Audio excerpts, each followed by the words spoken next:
Folks, Black Star Network is here. Hold no punches. I'm real revolutionary right now. Support this man, Black Media. He makes sure that our stories are told. Thank you for being the voice of Black America, Roland. Stay black. I love y'all. All momentum we have now, we have to keep this going. The video looks phenomenal. See, there's a difference between Black Star Network and Black-owned media and something like CNN. You can't be Black-owned media and be scared. It's time to be smart. Bring your eyeballs home. You dig?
It's Friday, April 12, 2024, coming up on Rolling Martin Unfiltered, streaming live on the Black Star Network. A small Alabama town gets sued after white officials refuse to allow its first black mayor to exercise his mayoral duties for the last 3 years. Folks, we'll be joined by one of the attorneys for the NAACP Legal Defense Fund who filed an injunction to force the town to hold elections. The OJ Simpson murder, that will always be a trial people will talk about. Tonight we'll chat with Carl Douglas, who was on the defense team, led by Johnnie Cochran. Also, Dr. Rachael Ross will join us in the studio to talk about sexual health. We're going to talk about sex. Yeah, don't be scared. Don't be scared. Also, Trump folks lie again. So they portray this whole deal, how he shows up at the Atlanta University Center to just bump into black people who are voting for him. It was a paid op. It was all staged, folks. And I keep telling y'all Republicans are not pro-life. In Florida, the governor signed the bill stopping cities from passing bills to make sure people have water breaks who work outdoors. These people are sick and demented. It's time to bring the funk on Rolling Martin Unfiltered on the Black Star Network. Let's go. He's got whatever the miss, he's on it. Whatever it is, he's got the scoop, the fact, the find. And when it breaks, he's right on time and it's rolling. Best believe he's knowing. Putting it down from sports to news to politics. With entertainment just for kicks, he's rolling. It's on go, roll, roll, y'all. It's rolling Martin, yeah. Rolling with rolling now. He's funky, he's fresh, he's real, the best, you know he's rolling Martin now.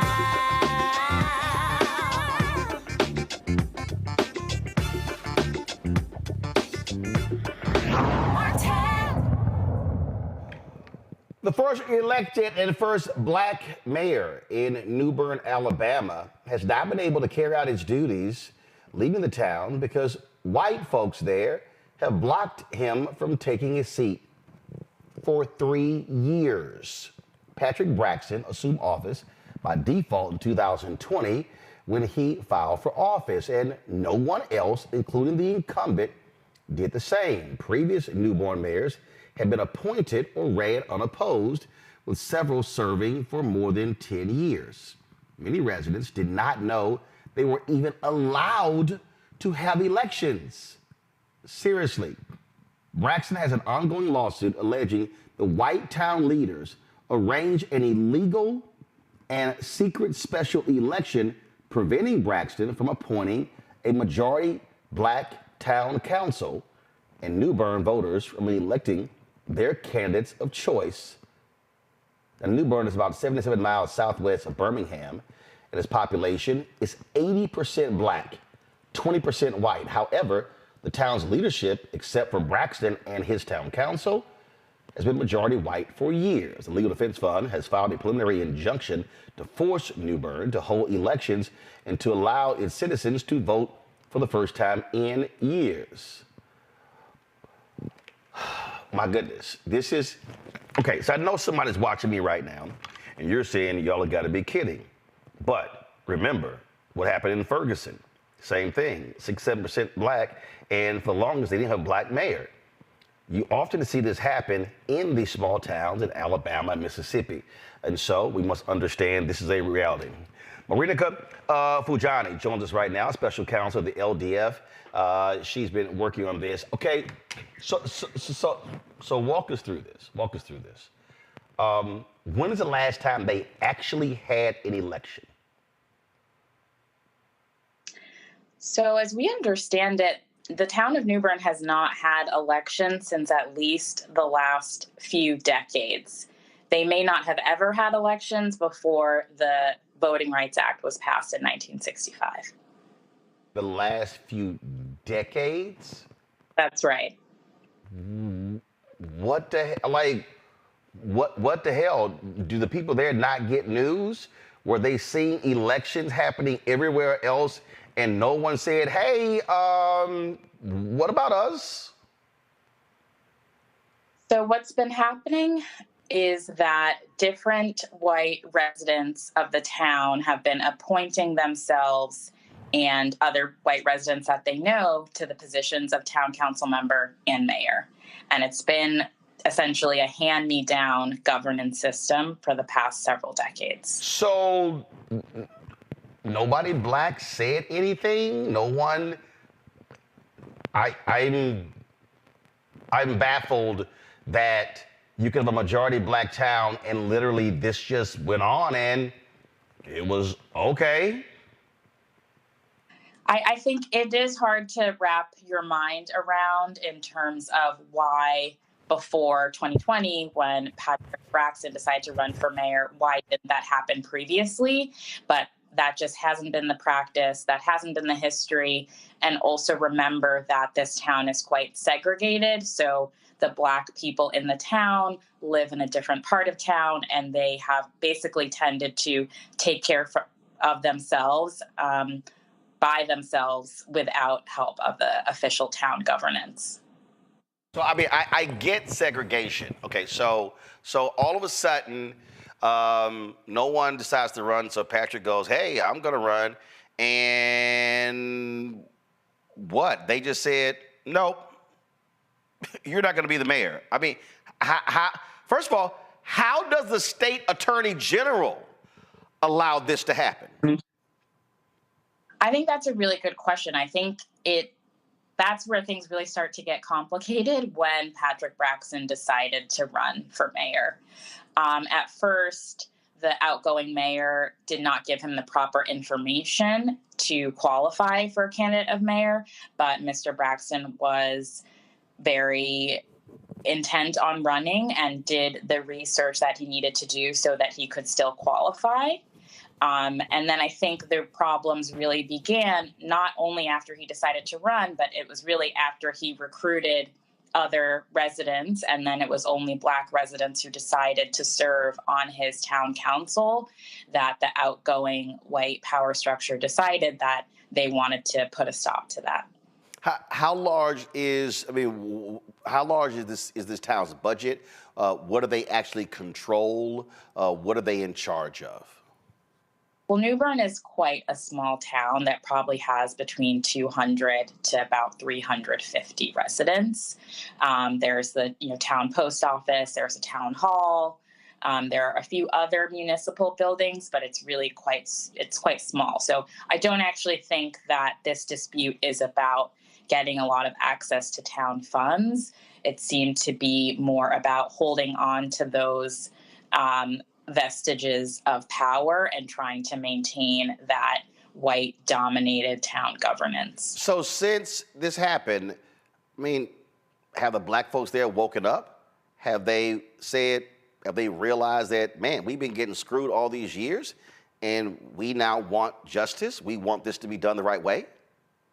I think since Mayor Braxton decided to run, since he recruited his town council members, since all of the media attention and the lawsuit, I think it has really changed the conversations that are happening in the town of Newbern, and it's making the residents really think about, for the first time, having a town government that serves them. So where do we stand right now? I mean, is Braxton, is he in office? What's going on? Where we stand right now is that who the lawful mayor is and who the town council is in dispute, and it's really what the centerpiece of the lawsuit is. And we have a hearing on May 6th that is really going to go to the core of determining who the right mayor and town council should be, and also making the town of Newbern hold elections. Is this in state court? Is this in federal court? That's in federal court in the Southern District of Alabama. Have y'all heard anything from the state? From the town defendants? No, from State Secretary of State, from State Attorney General, from the governor. No. Is there where Newbern is I'm sure there's a county government there. So any of the county officials, how about the state rep or the state senator, the member of Congress that represents that area? Anything? They haven't been in touch with the Legal Defense Fund, but maybe they've been in touch with Mayor Braxton directly. Wow. It is just stunning that we can be in 2024 and these folks, they're located in the Black Belt, are still trying to actually elect their own mayor in leadership. Right, absolutely. That's just wild. So you said the hearing is May 6th? Yes, that's right. All right. Well, we certainly will be paying attention to see what happens. Thank you. All right. We appreciate it. Thanks a lot. Matt Manning, civil rights attorney out of Corpus Christi. He joins us. Also, Caleb Bethea, communication strategist, joins us as well. Michael Imhotep hosts the African History Network show out of Detroit. Matt, this is absolutely crazy, bro. This is insane. Yeah, this is not only insane.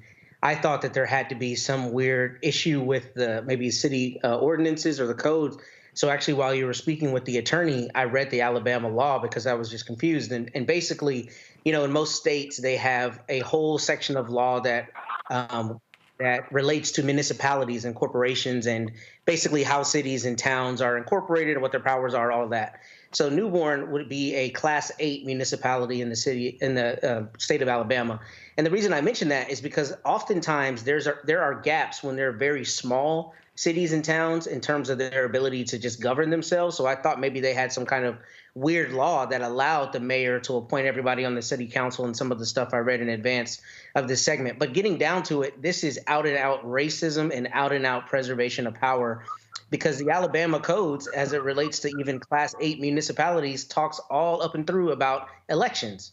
So the fact that there haven't been elections here, I think is proof positive that there's clearly been a very caustic power dynamic, and there's been a power dynamic where even among 350 some odd people, the Black people there have been cordoned off and been rendered unable to participate fully in their democracy. So I'm hoping that the federal judge sees this as just a per se, you are being divested of your 15th Amendment right to vote. You're being divested of your right to be a fully participative citizen.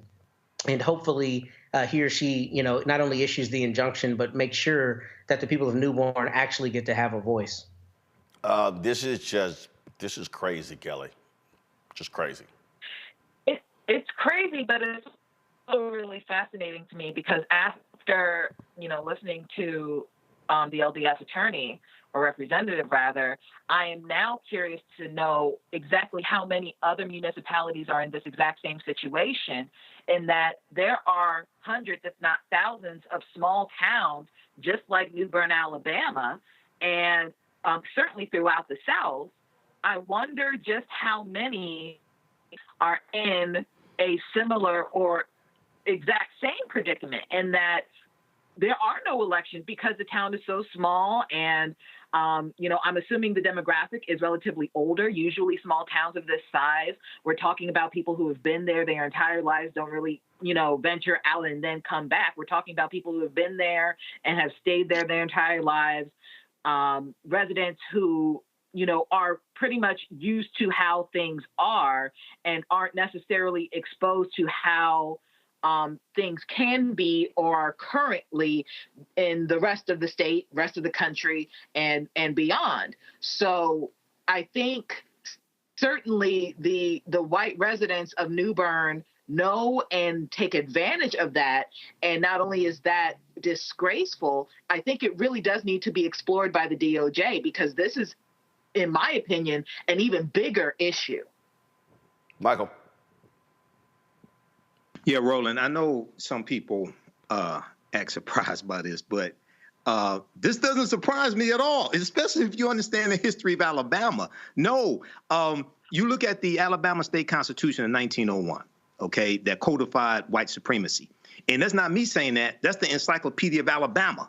When you go research it, they instituted poll taxes and literacy tests to suppress the African-American vote. When you go back and look at the lawsuit of Gomillion versus Lightfoot, 1961, this was to fight against the gerrymandering that the state of Alabama was doing in Tuskegee, Alabama, and locking out almost all of the African American voters and bringing in to this district poor white voters. And Tuskegee, Alabama had a higher literacy rate than the surrounding white counties, largely because of Tuskegee Institute. But Michael, no. I mean, first of all, you go through the civil rights movement, the Black freedom movement. You got what happened in Selma. You got what happened in Birmingham. You get the Voting Rights Act in 1965. There are only 77 miles from Birmingham. I'm a little surprised you don't have an election since 1965. I mean, that's we ain't say 1985, 1995, 1965. Well, Roland, January 6, 2021, you had a group of domestic terrorists to try to overthrow the government. No, I understand that. But an 80% black town, 20% white, not having an election since the 60s. Yeah, that's that's still shocking. I'm not saying it's right. No. I'm saying again, what? There's no news this is sort of like the Japanese soldier, who they found 30 years later, didn't realize the war was over. I just don't understand how people living in this town got no news about any election anywhere else in the country and was like, we ain't had one since 60-something. I'm just saying. Very quickly here, one of the points I've made before numerous times on this show is oftentimes white people will value our vote and fear our vote more so than we will. Okay, and I'm not trying to condemn anybody in this town. That's not what I'm saying. I'm saying white people fear the African American vote, and in the words of the great master teacher, historian Dr. John Henry Clark, he would say, "I'm surprised that you're surprised." This does not surprise me. Since the 60s, yeah, it surprises me. All right, got to go to a break. We come back. We're going to talk about Trump rolls up to the Atlanta University Center and, all the MAGA people. Oh, look at the black people just in love with Trump. It was all a staged setup. We'll talk about it. You're watching Roland Martin Unfiltered on the Black Star Network.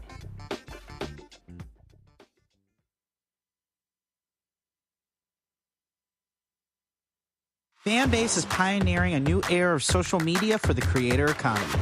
This next generation social media app with over 600,000 users is raising $17 million, and now is your chance to invest. For details on how to invest, visit startengine.com/fanbase or scan the QR code.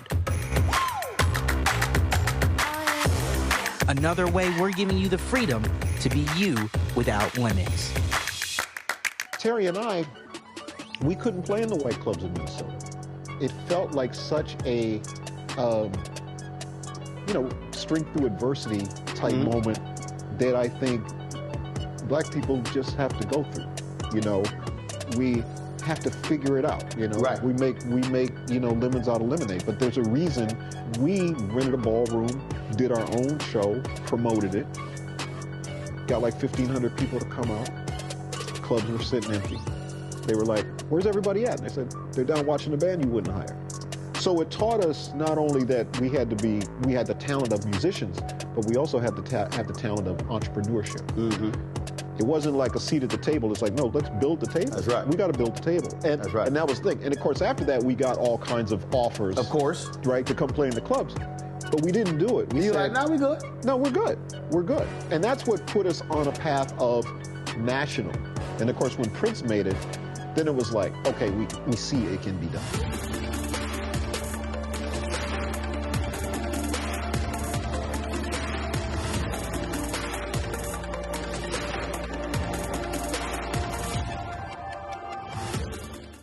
Hey, what's up? Geek Tony in the place to be. Got Kicked Out Your Mama's University, creator and executive producer of Fat Tuesdays, an air hip-hop comedy. But right now, I'm rolling with Roland Martin, unfiltered, uncut, unplugged, and undamn believable.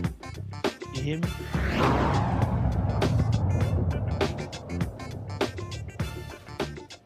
All right, folks. So, anytime Donald Trump does anything with black people, we should just automatically assume it's fake. So you've seen the videos Trump dropping by this Chick-fil-A in the Atlanta University Center. And he gives this black woman a hug, and oh Lord, MAGA has been just excited, and oh, look at the black people just loving on Trump, and look at this here. And like, so here's one of the videos. They were like, look who popped by the AUC, and while he was in Atlanta. Let me start this over so I can play it for y'all, because it's actually, to me, it's pretty hilarious. And I'm going to pull up in a second, so give me, I'm trying to pull it up. And so again, the way folks have played this is that this was just a surprise visit, and he dropped by, and he's coming by and look, and then of course, folks at Fox News, they love running with it, and that boy Lawrence B. Jones, who ain't never seen a fact he refuses to check. He just, fact checking evades Lawrence B. Jones like a haircut. And so check this out. Watch this here. Thank you, everybody. And if they run a little bit low, give them some extras, okay? Are you the boss? No, sir. No. Come here. Thank you. Thank you very much. You take care of yourself. Thank you, everybody. Yeah, come on up. Come on up. Thank you. With that beautiful hair. Come on, Malika. Come on. Malika and James, I got your phone. Come on. Go ahead, take it. Come on. Come on. Here we go. In place. Okay. Oh, I gotta go this way. Sitting here, and again, it's like, oh, this is, and then the sister, she's talking about the Atlanta University, talking about, oh, we support you. Folks on social media like, girl, who the hell is we? Who the hell is we? Like, who you speaking about? We support Trump. Well, the folks at Midas Touch, they've been tweeting about this, and they were like, yeah, that was all a lie. Let me show you what they put up. Because they talked about this, saying that what was portrayed as, this impromptu thing, you'll see it right here, breaking, Trump's viral hug at Chick-fil-A was actually with a MAGA operative. It turns out Michaela Montgomery is a political consultant who worked for the Georgia GOP for years and is a city director for Candace Owens' Blexit organization. That sort of blows up that BS nonsense. Kelly? I mean, and I really hope I'm not, being too mean about this, but I have yet to see a group, a singular person or a group of Black people around Trump that looks presentable. And by that, I don't mean like respectability, politics, and politically presentable. I mean, the crusty wig, the ingrown hairs on the beard, the wrinkled shirts, the disheveledness. And it's like you scrape the bottom of the barrel of what we represent. And I'm not saying that we're a monolith or anything like that, but it just goes to show you how far and deep inside our trenches you have to go in order to find Black people or any race, really, to stand next to Trump in confidence as though it is a good thing to do, as though you should be proud of doing it. That is like my biggest takeaway from seeing this footage and seeing this content. It's like, this is not a representation of Black people. This is not what we are about. And the pandering that these Black people have been doing, the groveling that I see them doing in order to be accepted by this very racist, very bigoted, very ignorant white man. It's just astounding to me how far some of us are willing to go in order to feel accepted. Here's his tweet here, Trump's press secretary. Michaela Montgomery, who met President Trump at a Chick-fil-A in Atlanta, joined Fox and Friends to discuss why she and so many in the Black community are all in for Trump. It was staged. It was a joke, Michael. Come on. That's all it was. It was fraudulent. What do you expect from a guy who gained fame from a reality TV show, and he wasn't the one that came up with the phrase "you're fired"? And according to Joanne Reed on MSNBC, it was the producers of The Apprentice who determined who was going to be voted off as well. So this is expected. Remember, 2015, when he came down that escalator at Trump Tower, we found out that those people there cheering for him, many of them were paid to be there. Okay. Then he came to Metro Detroit. I can't remember whether he was in Detroit or a suburb, but recently he was here in Metro Detroit and visited an auto plant.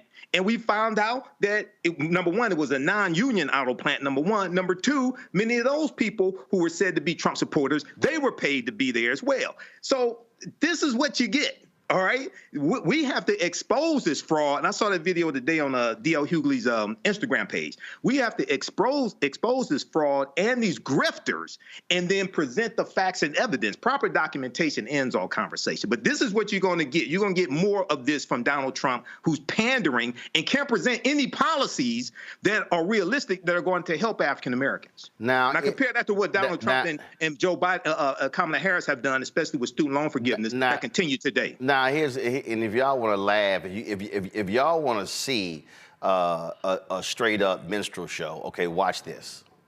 On the campaign trail for one voter who got a big hug from Trump at an Atlanta Chick-fil-A while he met with supporters. Watch. I don't care what the media tells you, Mr. Trump. We support you. We love you. Okay, 4 p.m. We've been 4 p.m. Come here, let me give you a hug.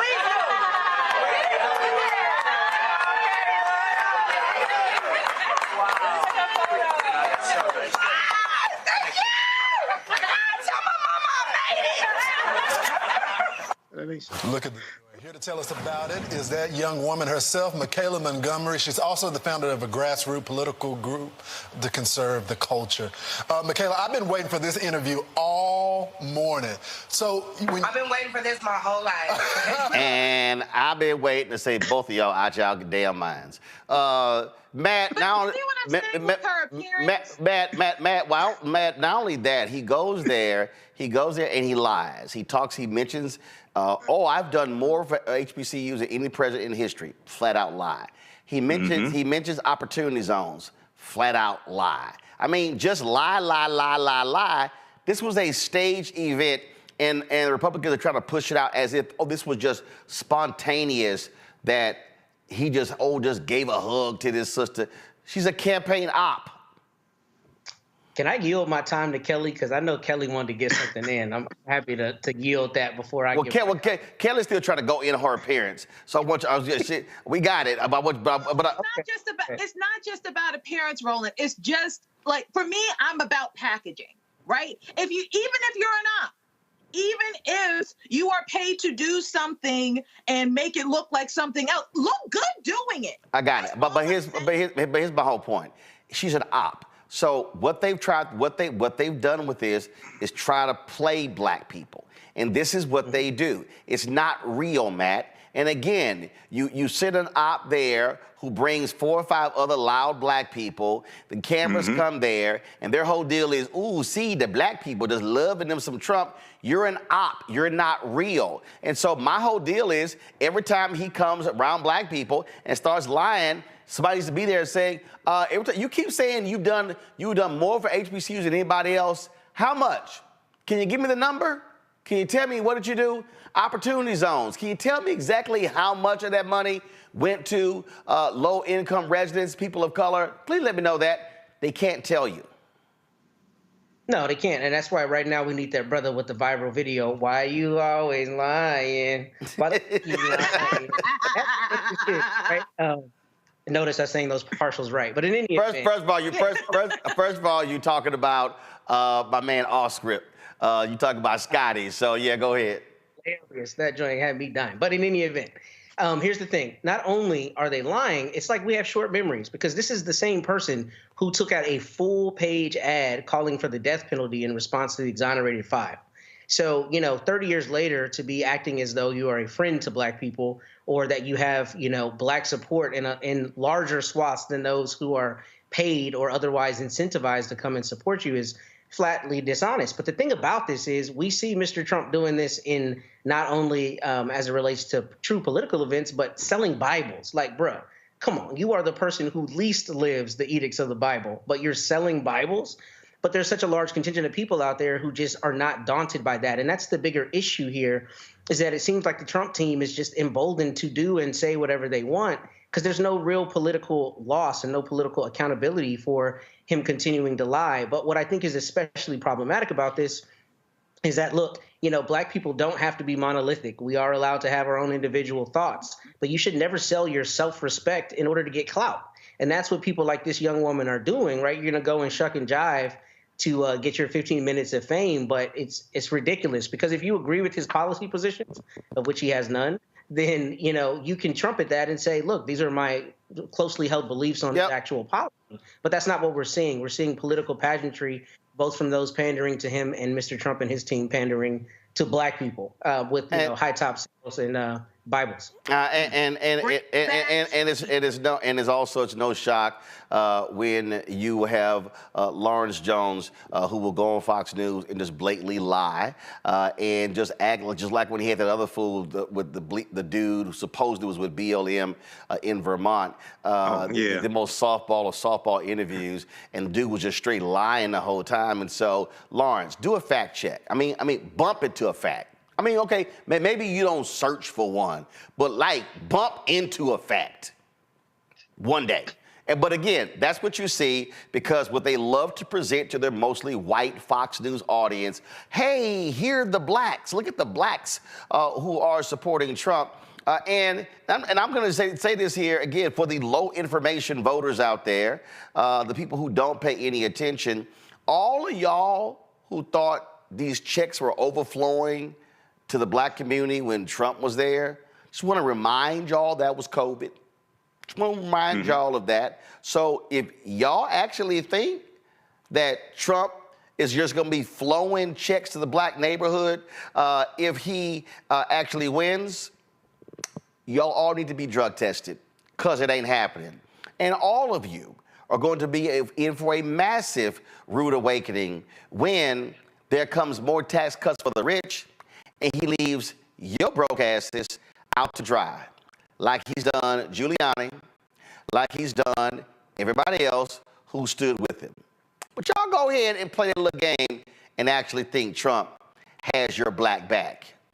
No, he plans on sending your Black ass back to somewhere else.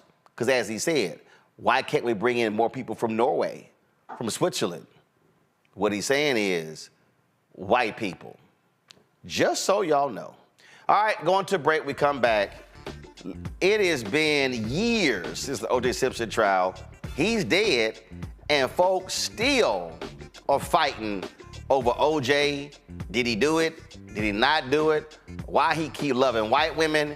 I mean, the online debates to me have been absolutely astounding since news came out about his death on yesterday. Next, we'll chat with Carl Douglas, who was on the legal dream team for OJ Simpson during his double murder trial. You're watching Roland Martin Unfiltered on the Black Star Network. Support us in what we do. Be sure to join the Bring the Funk fan club. Our goal is to get 20,000 of our fans contributing on average $50 each, which would raise $1 million. You can send your check, P.O. Box 57196, Washington, D.C., 20037-0196. Cash App, $RM Unfiltered, PayPal, or Martin Unfiltered. Venmo is RM Unfiltered. Zelle, Roland at RolandSMartin.com, Roland at RolandMartinUnfiltered.com. We'll be right back.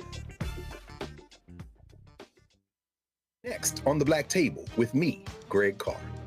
The enormous impact of race, education, and affirmative action in America, and how, believe it or not, white America is starting to feel a little bit of the pain. Dr. Natasha Waraku joins us with a case study of one suburban community and how it reacted when the minority students started to excel. Most people didn't say this explicitly, but was that, the academics standards are getting higher in part because of the Asian kids, and that is making our kids really stressed out. So we need to reduce the amount of homework teachers are allowed to assign. She shares a perspective that you don't want to miss.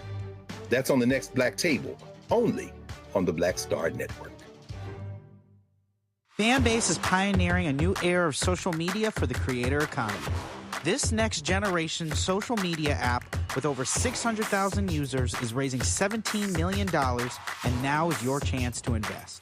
For details on how to invest, visit startengine.com/fanbase or scan the QR code. Another way we're giving you the freedom to be you without limits. I am Tommy Davidson. I play Oscar on Proud Family, Louder and Prouder. Right now, I'm rolling with Roland Martin, unfiltered, uncut, unplugged, and undamn believable. You hear me?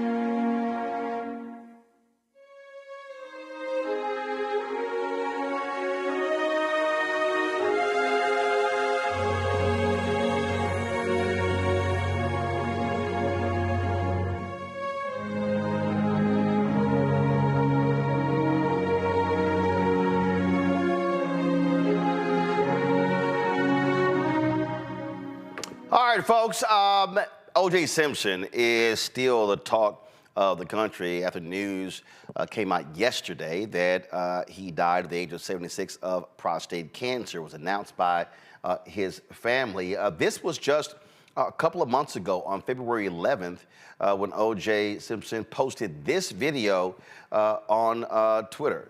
I'm going to play this for you. And it, of course, he was, after he got out of prison in Nevada, he was quite prolific on Twitter, always posting various videos, commenting on all sorts of stories. And so here was the last video post.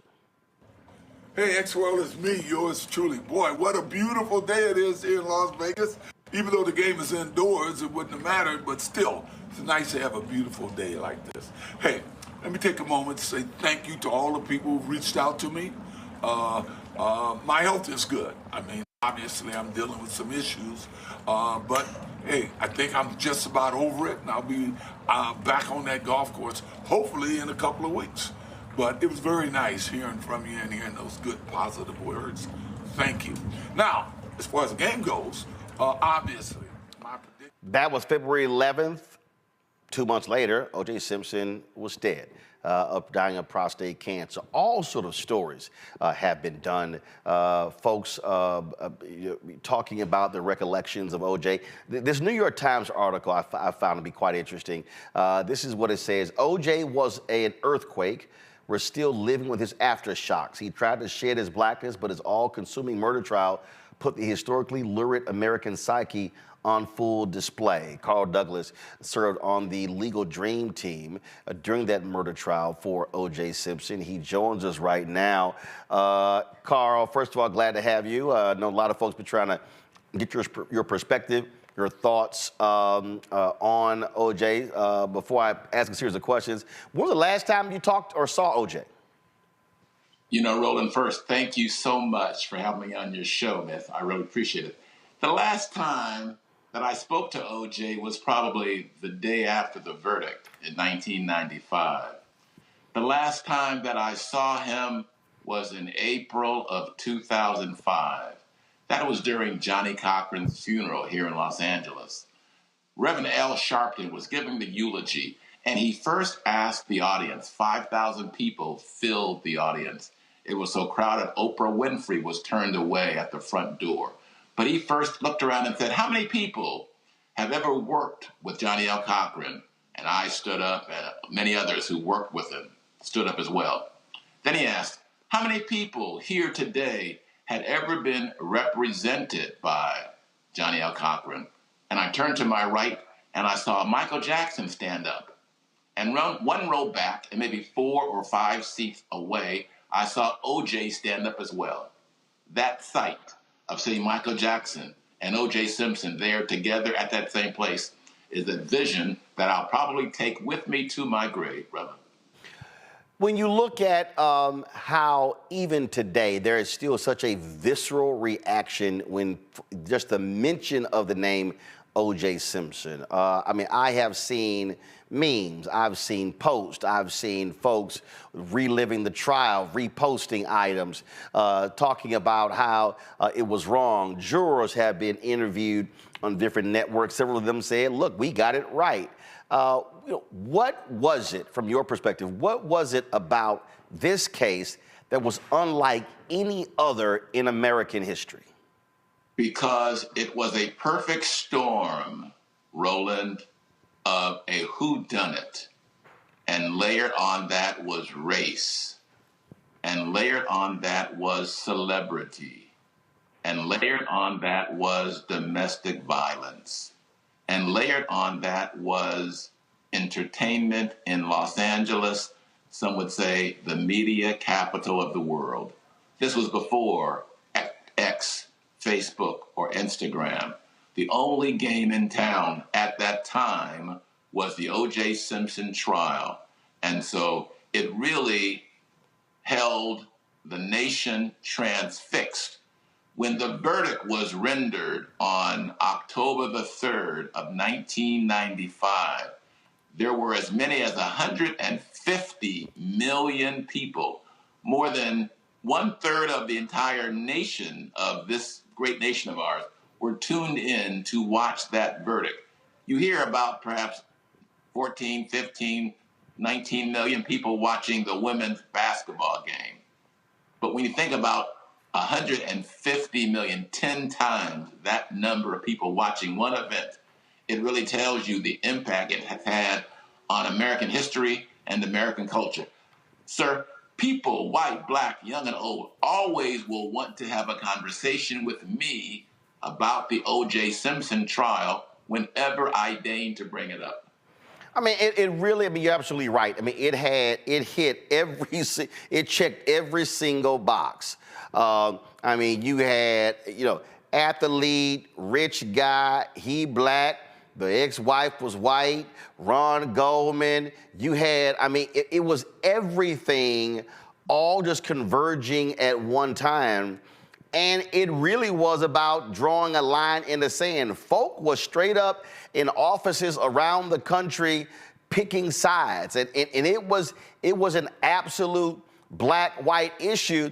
And what was interesting about that is because you also had this black man who did everything he could to run away from black people and who openly talked about it. So that's also what was fascinating. And then you got racist Mark Furman, you got the N-word, I can't think what this trial didn't have.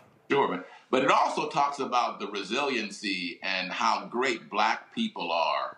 Because OJ was known for saying, I'm not white, I'm not black, I'm OJ.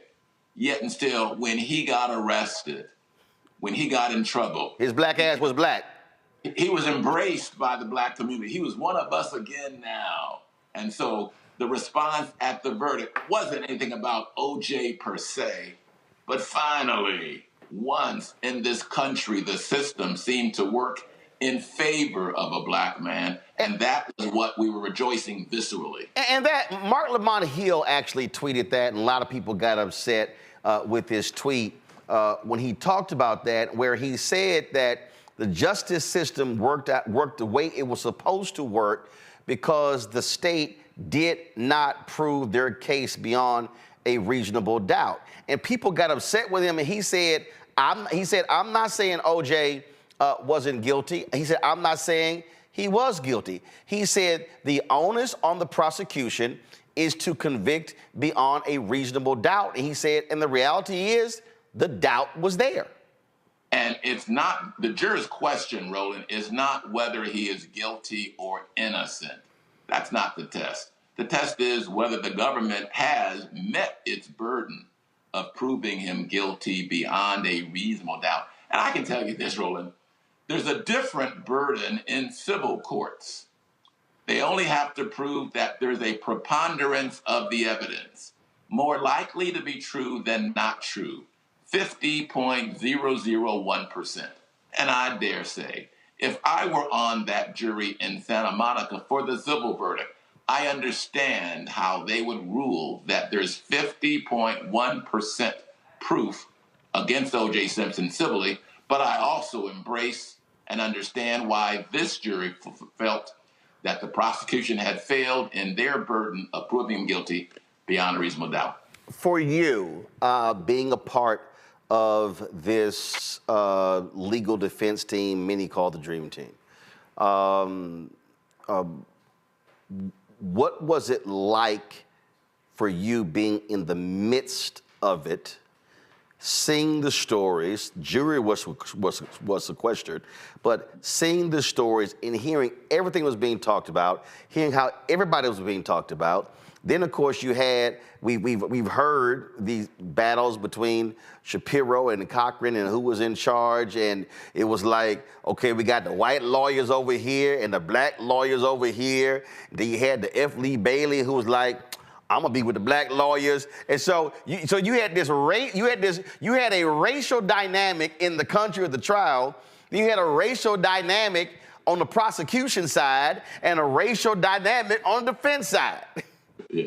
You know, it's funny, Roland, because rarely in life do you have a chance to step back and say, you know, this is going to be important. And I fortunately had that wisdom moment when I was there in the trial. I was 40 years old, man, working with some of the greatest legal minds in America. F. Lee Bailey was my personal hero. Johnnie Cochran, I thought, was the greatest lawyer in the world at that moment in time. Alan Dershowitz was a legal titan in the appellate world. So I can remember times sitting back on Saturday afternoons and just taking it all in, because we would all meet and talk about the past week and the prior week. And some of the greatest legal minds coming together, talking about the same issues, was like finishing school, graduate school for me, who was a 15-year lawyer then in 1995. Have you, because of your involvement with this, do you have folk today who are still mad and pissed off at you? I don't know if it's because I'm a younger brother or what it is, but I have never had a negative word said to me in my face. In fact, ironically, Mark Furman wrote in his book, I've never read it, but I was told it says, if the entire Dream Team had performed like Carl Douglas, the case would not have turned into a circus. People may have all of these extraordinary views and opinions, but I can say I have never in my face been confronted with a problem. And I am one of the few people, Roland, on behalf of the defense, who will go on TV and talk about the case and defend the verdict. My community embraces me. I am welcomed. I am uplifted. And I continue to raise and uplift the memory and the legacy of my man, my friend and mentor, Johnnie L. Cochran Jr., who died in 2005, because I know if he were alive, he would be in my place talking about his success in that case 100%. I'm gonna go to some questions from the panel after this question, but I gotta ask you this here. We've all seen that video of the verdict being read and the look on Kardashian's face, and when that happens, and then y'all retreat to a room. What was that like? I mean, and do you believe that he was shocked by the verdict? Because it's, again, everybody makes these assumptions that, oh, he clearly thought that OJ was gonna be found guilty, and it was stunned when the jury came back. I was in the second row inside the well. My back was to he and F. Lee Bailey, so I didn't see that look on his face. Though I know what you're describing because they mentioned to me as well. We all went back to the back and celebrated. High fives, hugging, happy, joyous. There was not a hint or an indication, even from Bob Shapiro, that he was going to go that night and turn his back on the entire defense team. So I'm not a mind reader. I understand the question, but I have no insight whatsoever into what was going on in his mind at that moment. But I do know when we were all together, we were all celebrating after that day. When you say what Shapiro did, for folks who don't know, I think he did an interview with Barbara Walters. He did, yes. And he had an interview with them the night before, that night. And he said that the defense team had played the race card and had dealt from the bottom of the deck. That was offensive because the whole concept of using race as a defense ploy was a concept that he developed before Johnnie Cochran was ever a lawyer on the case. So the hypocrisy of that statement was clear to all of us. We were at OJ's house partying the night of the verdict. I remember watching it on the TV screen when he was talking to Barbara Walters. And y'all were like, the hell is he doing? And more. OJ was very vocal, man, okay? And very vocal. He was expressing anger and surprise, and he was talking, and he had this console that had 3 or 4 different TV screens on going at the same time, each one on a different news station. And he would be pacing around and yelling and talking and doing all kind of, but then we all stopped to listen to him about getting the interview. Wow. Let's go. Matt, you're first. Well, let me first geek out a little bit and say it is an honor to just be on the screen with you, Mr. Douglas. God willing, I have just a fraction of the legacy as a lawyer that you have, and I'm able to be a part of a team as impactful as yours. So let me give you your flowers first. And I don't want you to break privilege, but I'd love to know the answer to this question. So one thing I find as a Black lawyer is a lot of times Black clients just feel a kinship with me that they may not feel with other people on the team. I know we've talked about some of the racial issues, but what was your feeling, if you can speak to that, about how OJ aligned with the differing views in the room in terms of strategy, and just what role race played even inside the team and in terms of how the client was responding to various strategies and going forward, if you can speak to that? It was amazing, brother, because before that, OJ chose not to see race in his life. He melded well between all racial groups and was probably very comfortable in the white world of Brentwood. At the same time, though, he was a brother from Hunters Point in San Francisco. The brother could talk trash, play bid whist, roll some dice, and be on that level as well. And he became more understanding of the significance of race in the criminal justice system as the case evolved over the course of the many months and years. And it's unique in Los Angeles because no one could understand the OJ Simpson verdict without understanding the racial dynamics which were then present in Los Angeles in that time and in that place. And I dare say, as a lawyer there for 44 years, man, if anyone tries a case in Los Angeles and ignores the object or the subject of race, they do so to their own peril. I consider race in choosing experts and figuring out what witnesses to call and when, because it is, regrettably, an important factor in everything that we do as lawyers. Kelly. Thank you.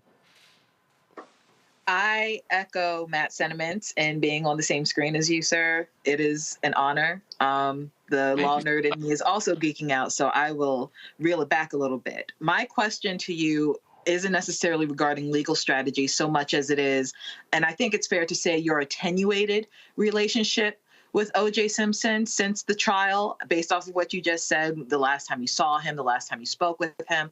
Has your lens in regards to who OJ is, in regards to how the case played out, has that been clouded? Has that been cleared up? Has it shifted at all since the verdict? And if so, why? It's funny because my career took off after the verdict. I remember most of what I did before that time was as a civil rights lawyer. And I would appear in civil court and say my name and who I worked for, and the entire courtroom would go silent to hear what the lawyer from Johnnie Cochran's office would say. And that was a tremendously powerful residue for my career. I left his office within years of the verdict opening up my own firm. And the connection that I had with that case is in Los Angeles, very uplifting, very powerful. I don't advertise because I really don't have to. My work works for me. But it is the value of my involvement in that case that has only uplifted me and my career for the 30 years since then. I used to, in the beginning, not want to embrace my involvement until I realized when a wise person told me it's important that you are known for something. That which is considered the trial of the century, and we won. And as a trial lawyer, winning the biggest case in your career is something that we all would embrace and want to be a part of. As any lawyer who's a trial lawyer can tell you, when the game is on the line, when the clock is running down, I want the ball in my hand so that I can be the one to make the decisions and to do that thing that is best for my client. And that's just a special part of a personality of a trial lawyer, I think. Michael. All right, Attorney Douglas, thanks for coming on today. I remember watching the trial live on CNN. This is even before MSNBC existed, so I watched it basically every day. The question I had for you is I was watching some analysis from Attorney Reba Martin on CNN, and she was talking about Mark Furman and Mark Furman allegations of him using the N-word and him perjuring himself on the witness stand during that trial. And I think a lot of people may have forgotten about that, may not even know who Mark Furman is. Can you talk about that for a minute? And just a quick follow-up question, if I may. I just wanted to know, what do you think was the biggest piece of evidence or lack of piece of evidence that got OJ Simpson the acquittal? Well, Mark Furman was a central detective who found a glove at the Rockingham location. He had, years before, petitioned the city of Los Angeles to allow him to retire with benefits because he harbored such virulent, racist, violent attitudes against black and brown prisoners and suspects that he thought he was a danger to himself and to others. He hated them so much that they would beat him, and he relished that kind of violence. So in Los Angeles, there is such distrust at that moment between the police and the African-American community. You could probably stop anyone on the streets of Los Angeles who is black at random, and they could tell you a story of themselves, their friend, or their family member being treated unfairly by the LAPD. That distrust is something that we as the defense fed into. And when you had a central detective who took the Fifth Amendment in a murder case, that was clearly a bright line. But the seminal piece of evidence, I say, that really turned the tide was that glove demonstration that we all remember. When the murder glove didn't fit on the hand of the accused murderer, that was a visual sign that seared into the memory of the jurors, irrespective that there were 30 days of mind-numbing DNA evidence, irrespective that there were 3 weeks spent on the domestic relationships and the problems that they had in their past marriage. When there was a dramatic, in-your-face, feet-away demonstration and the murder glove did not fit the hand of the murderer, that, I think, was the moment when we all thought that a conviction was going to be impossible and that a not guilty verdict would prevail. All right, Michael, get a follow-up. Come on. See, Roland, that's how smooth I am. I asked two of them together. All right, fine. Well, just making sure. Matt, go ahead. Okay, I have to ask this. I'm sure everybody wants to know. So you talked about the glove demonstration. Was there a point before then when Johnnie Cochran came up with the line and y'all were like, that's going to slay in closing argument? Or was that something off the cuff? Number one, I have to ask. And number two, please tell us what it was like working. I mean, you are one of the legends, but what was it like working with Brother Cochran, because he's obviously, most of our hero as lawyers, one of our heroes. And I'd love to know what that experience was like, beyond formative, of course. Surely. The weekend after that glove demonstration, we would gather every Saturday in our conference room. There'd be 12 lawyers, investigators, staff sitting there working together. And there was a speakerphone, and Jerry Ullman, who was then the dean of Santa Clara's Law School, was on the phone. And Jerry Ullman said, hey guys, I got a saying for us. If it doesn't fit, you must acquit. And we all first paused for a moment, thought about it, and the entire room erupted. Hey, yeah, that's the thing. Hey. It was a moment that I will always remember, and Jerry Ullman was the one that thought of that phrase. Your second question, I was with Johnnie Cochran for 12 and a half years. I always enjoyed being the man who whispered into the ear of the man. That was, to me, the seat of power. And I would always tell the lawyers, I don't care what you think, trust his instincts. Because the brother had instincts that were gleaned over doing trials, 3, 4, 5 trials a week as a city attorney for many years. Yep. He had instincts because he knew how things would play. He knew how people would be able to react to things. And as important, he had a remarkable ability, brother. I can't do it. He could be kicking your tail during trial and at a break, saunter over to the other side and ask you about your family. How's the wife doing?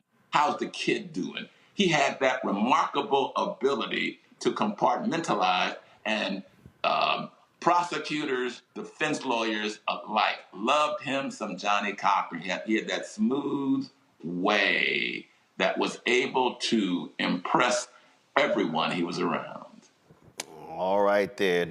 Carl Douglas, last question. When you look at all of this coverage and when you look at these conflicted feelings, just your assessment of how there's these multiple versions of who OJ Simpson was and how he is going to be remembered for the rest of eternity. It's going to be complicated, regrettably, Roland. Hopefully, there will be some remembrance and recognition of how great an athlete he was in the first half of his life. But regrettably, particularly with the advent of social media, he will be most remembered for someone that America thinks got away with murder. That, I think, unfortunately, will be the lasting memory of my former client, OJ Simpson. Carl Douglas, always a pleasure, man. I appreciate it. Thanks a lot. Brother, have me back again, please. Always enjoy being with you. We'll have you back on. Thanks a lot. Thank you, brother. Stay well. All right, Matt, Kelly, Michael, I appreciate y'all being on today's show. Thank you so very much. All those folks who are watching. Coming up next, a frank and honest conversation. Y'all don't want to miss this. Y'all might want to have the kids leave the room, though. I'm going to be chatting with my homegirl, Dr. Rachael, sexologist. We talk about sexual health, but also talk about the reality of what folk got to do to keep that thing going strong the older that they get. It's going to be quite an interesting conversation. Trust me, y'all actually might learn something. I think you will. You're watching Roland Martin Unfiltered right here on the Black Star Network. On the next Get Wealthy with me, Deborah Owens, America's Wealth Coach, nurses are the backbone of the healthcare industry, and yet only 7% of them are Black. What's the reason for that low number? Well, a lack of opportunities and growth in their profession. Joining us on the next Get Wealthy is Needy Bartanillich. She's going to be sharing exactly what nurses need to do and what approach they need to take ownership of their success. So the Black Nurse Collaborative really spawned from a place and a desire to create opportunities to uplift each other, those of us in the profession, to also look and reach back and create pipelines and opportunities for other nurses like us. That's right here on Get Wealthy, only on Black Star Network. On a next, A Balanced Life with me, Dr. Jackie. It's spring, hallelujah. But hold on, it's not all fun and games. With the sun and the warmth comes the need to clean, the clutter, mentally, physically, emotionally, socially, all of those things need to happen. Getting rid of the clutter and clearing the cobwebs in our head and in our home. That's next on A Balanced Life on Black Star Network. When you talk about blackness and what happens in black culture, we're about covering these things that matter to us, speaking to our issues and concerns. This is a genuine people-powered movement. There's a lot of stuff that we're not getting. You get it, and you spread the word. We wish to plead our own cause. Too long have others spoken for us. We cannot tell our own story if we can't pay for it. This is about covering us. Invest in black-owned media. Your dollars matter.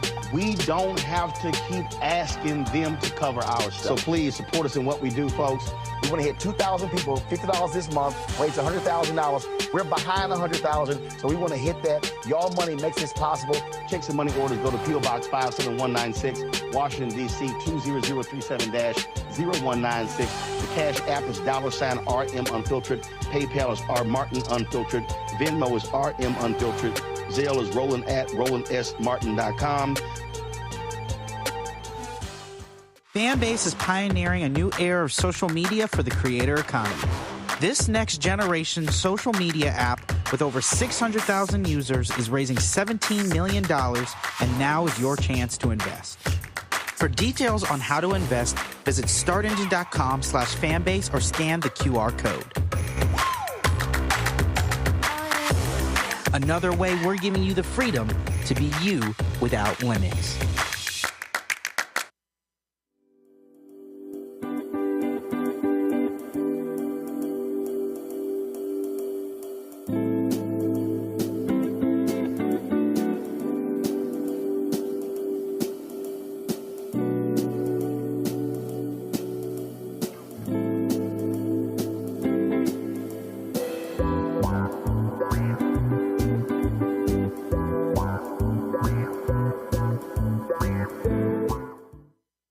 Fanbase is pioneering a new era of social media for the creator economy. This next generation social media app with over 600,000 users is raising $17 million, and now is your chance to invest. For details on how to invest, visit startengine.com/fanbase or scan the QR code. Another way we're giving you the freedom to be you without limits. Hatred on the streets, a horrific scene, a white nationalist rally that descended into deadly violence. White people are losing their damn minds. As an angry pro-Trump mob storms the U.S. Capitol, we've seen shooting. We're about to see the rise of what I call white minority resistance. We have seen white folks in this country who simply cannot tolerate black folks voting. I think what we're seeing is the inevitable result of violent denial. This is part of American history. Every time that people of color have made progress, whether real or symbolic, there has been what Carol Anderson at Emory University calls white rage as a backlash. This is the rise of the Proud Boys and the Boogaloo Boys. America, there's going to be more of this. Here's all the Proud Boys, guys. This country is getting increasingly racist in its behaviors and its attitudes because of the fear of white people. The fear that they're taking our jobs, they're taking our resources, they're taking our women. This is white fear.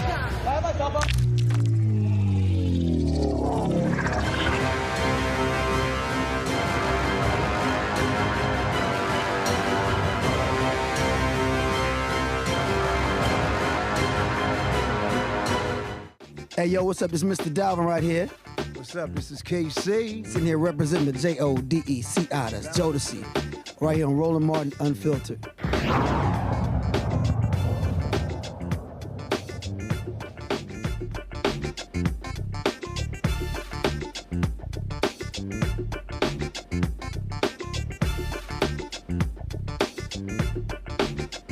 All right, folks, all of us here, if we really want to be honest, we're here because a man and a woman got together and had sex. And it is a topic that folk, frankly, are deadly afraid to discuss. It's amazing how in the conversation you can have with people say, we're gonna talk about sex. We're gonna talk about sex. But we're gonna be quiet about it. My guest right now is Dr. Rachael. She's a sexologist. She is an actual doctor. And she makes it clear that sex is about science. How you doing, Doc? What's happening? Hey, good. What's going on, Roland? All good, all good. Fantastic. Listen, I don't know if you all know out there, this is Black owned. This is fabulous. This is what's up, you know? Appreciate We it. spend so much time on other people's networks and doing other people's things, and this right here, this is the holy grail. This what's up. I appreciate it. So thanks for having me. Let's talk about that because, look, you've done radio. You were on The Doctors. You've been on many other shows. And everybody obviously is always focusing on, you know, these other different platforms or whatever. But when it comes to this issue, you actually said, you know what? Let me just take this thing to a whole next level. I mean, I can remember us meeting at Weber Grill in Chicago, State and Grand, right across from where I live. That's right. We're talking about, okay, what you were trying to do. And now it's morphed into something that's just much larger. When did you make that decision that, you know what, this thing is bigger than even what I think it is, so let's actually go there. Let's go there. So, you know, first, thanks for taking me back there because, you know, you've always been very supportive. You've always given such good advice. You know, you've always just been a beacon of light as to what to do. And I think when we think about television, and I was on The Doctors for 4 seasons, and you were on CNN for a bunch of seasons. And, 6 years, And when you got off CNN, I'm sure you had family members like, we miss you on CNN. When I got off The Doctors, they were like, we miss you on The Doctors. And I think as a people, we have to look past popular media and look for ways like what you're doing and what I'm doing, you know, it pales in comparison to what you're doing, sir, but to actually get the message to the people that needs to be there. And for me, sex and relationships really started in college. You know, I went to Freaknik one year, and I was at Vanderbilt, and my best friend was down at Spelman, and I got down there, and I said, well, damn. I said, if this is how things are rolling in our community, we're going to have a trouble with HIV, because at that time, it was kind of a gay man's thing. And so I was seeing people having sex in the car, in the street, on top of the car. I said, well, shit.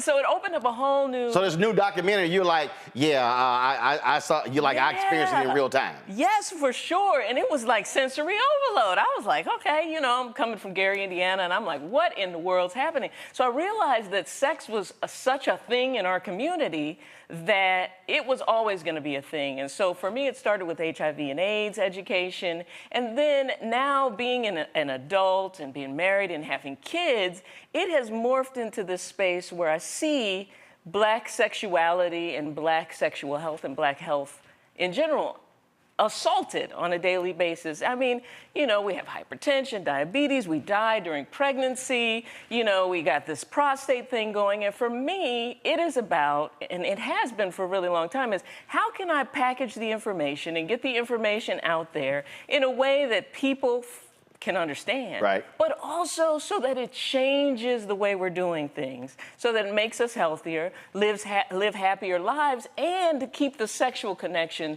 together between people. Because we're living, I mean, the reality is we're living in a world where it's everywhere. I mean, it's on shows, it's in movies. The music is far more sexually charged today than it's ever been.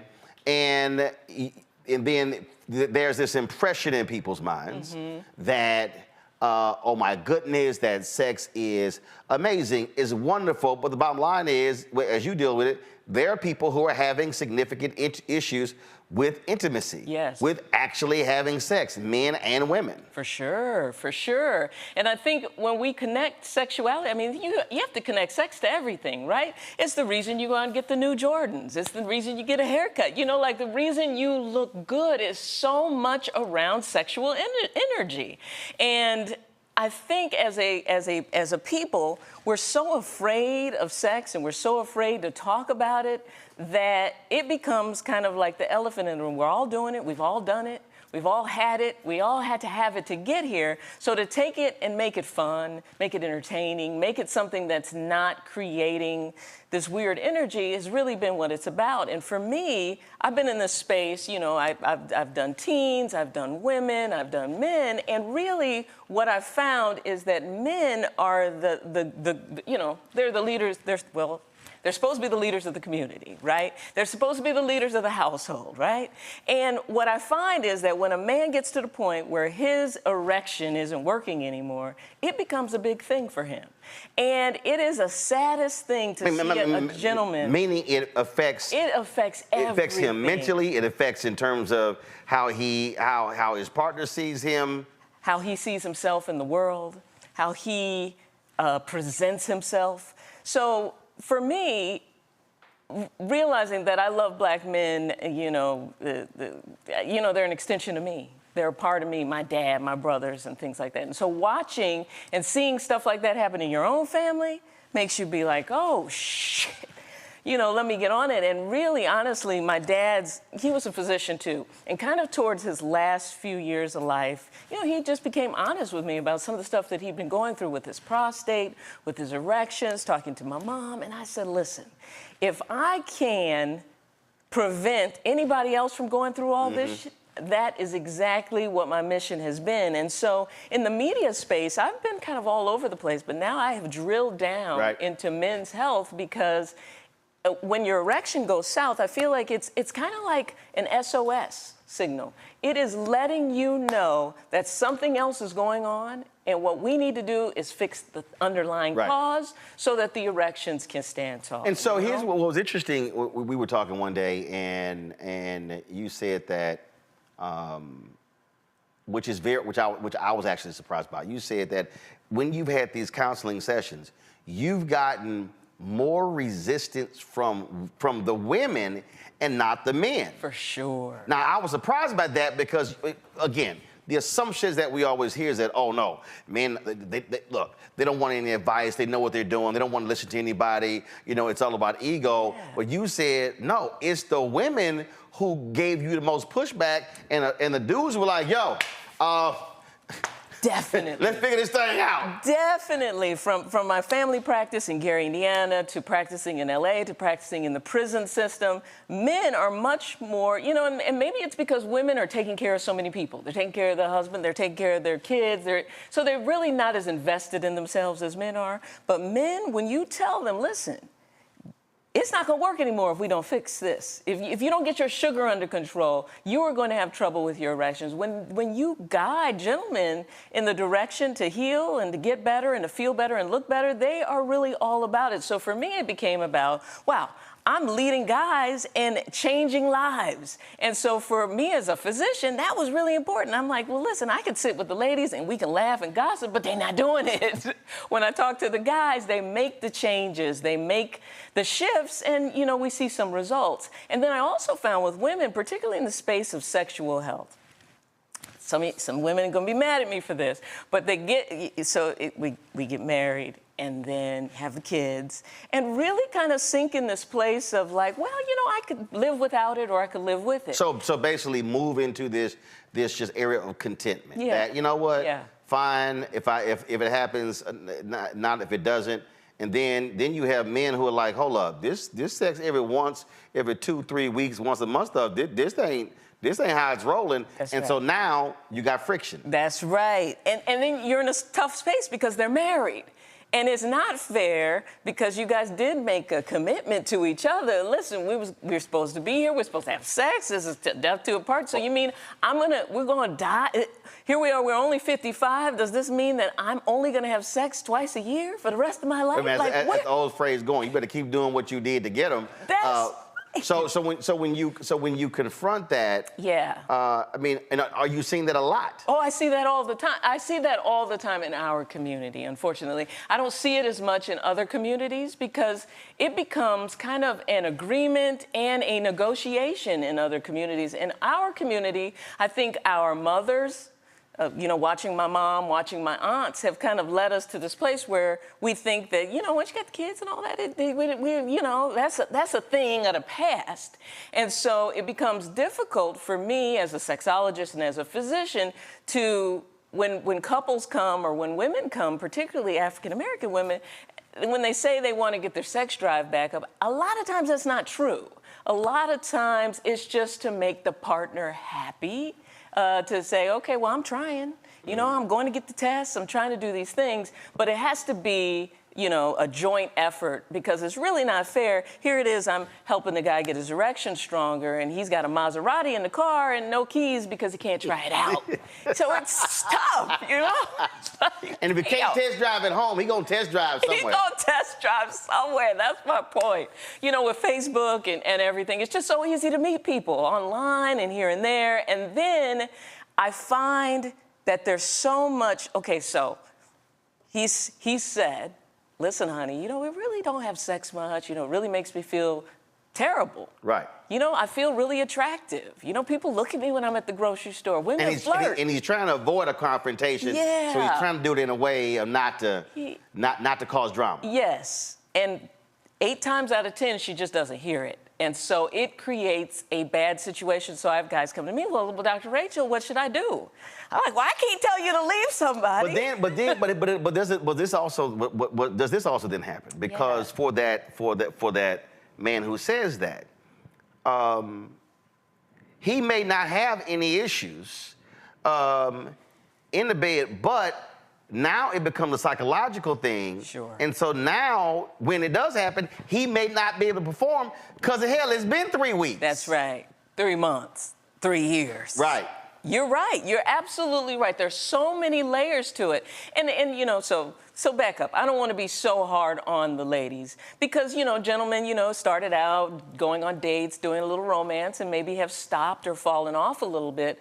But what I will say is that when you make that commitment to somebody that this is for a lifetime, that you really do have to listen to them when they come to you and say, listen, I need sex, because they're not saying I need sex because, you know, I'm just a freak. They're saying I need sex because I need to feel attractive. Right. I need to feel intimacy. I need to feel like you care about me and you find me attractive, because if not, then it reflects on how I see myself and how I have to perform when I go into corporate America or go into the job and everybody's treating me like shit there, you know? You said something that cracked me. I saw one of your videos. It was on YouTube and Instagram, and I hollered laughing. I think I texted you on it. And you said, listen, your body parts as a man or a woman, they are the same if you don't use your arm. Your arm will atrophy. Yes. Your arm will stop working if you don't use your arm. That's right. You said men and women, same thing for your sexual organs. Same and thing. The comments were hilarious because people were shocked by that because they never ever put those two together. Yeah. No, it's true. And so, you know, that old saying, if you don't use it, you will lose it, it's really the same. So there has to be blood flow and there has to be engorgement in both female genitalia and male genitalia. Okay, so now you get into the science. Yes. Now you get into the science of it. Yes. And that's the other thing. Unlike, there's a bunch of people out there who are doing videos and stuff, but your deal is, you're not trying to be, this ain't no voyeuristic stuff. You're trying to walk people through the science of the human body. That's right. This is what arouses a woman. Yes. This is what arouses a man. And these are the things that actually can inhibit that from happening. That's when you talk about high cholesterol, things along those lines. Go ahead. Yes, because the same blood vessels that have to go to our genitalia actually go to our heart, go to our kidneys, go to our eyes. So if you're in a health compromised situation, it makes sense then that you start to lose your erection. You start to, as women, you start to not get as lubricated. You start to not feel or want sex. So sex, when your sex drive kind of plummets or things aren't going well down there, it is a sign that something else needs to be looked at. So when we think about engorgement and blood flow to these areas, as a gentleman, you know, when you're in your prime, you go to sleep, you know, at night, your erection's exercising itself. It's having nocturnal erections, 4 or 5 a night.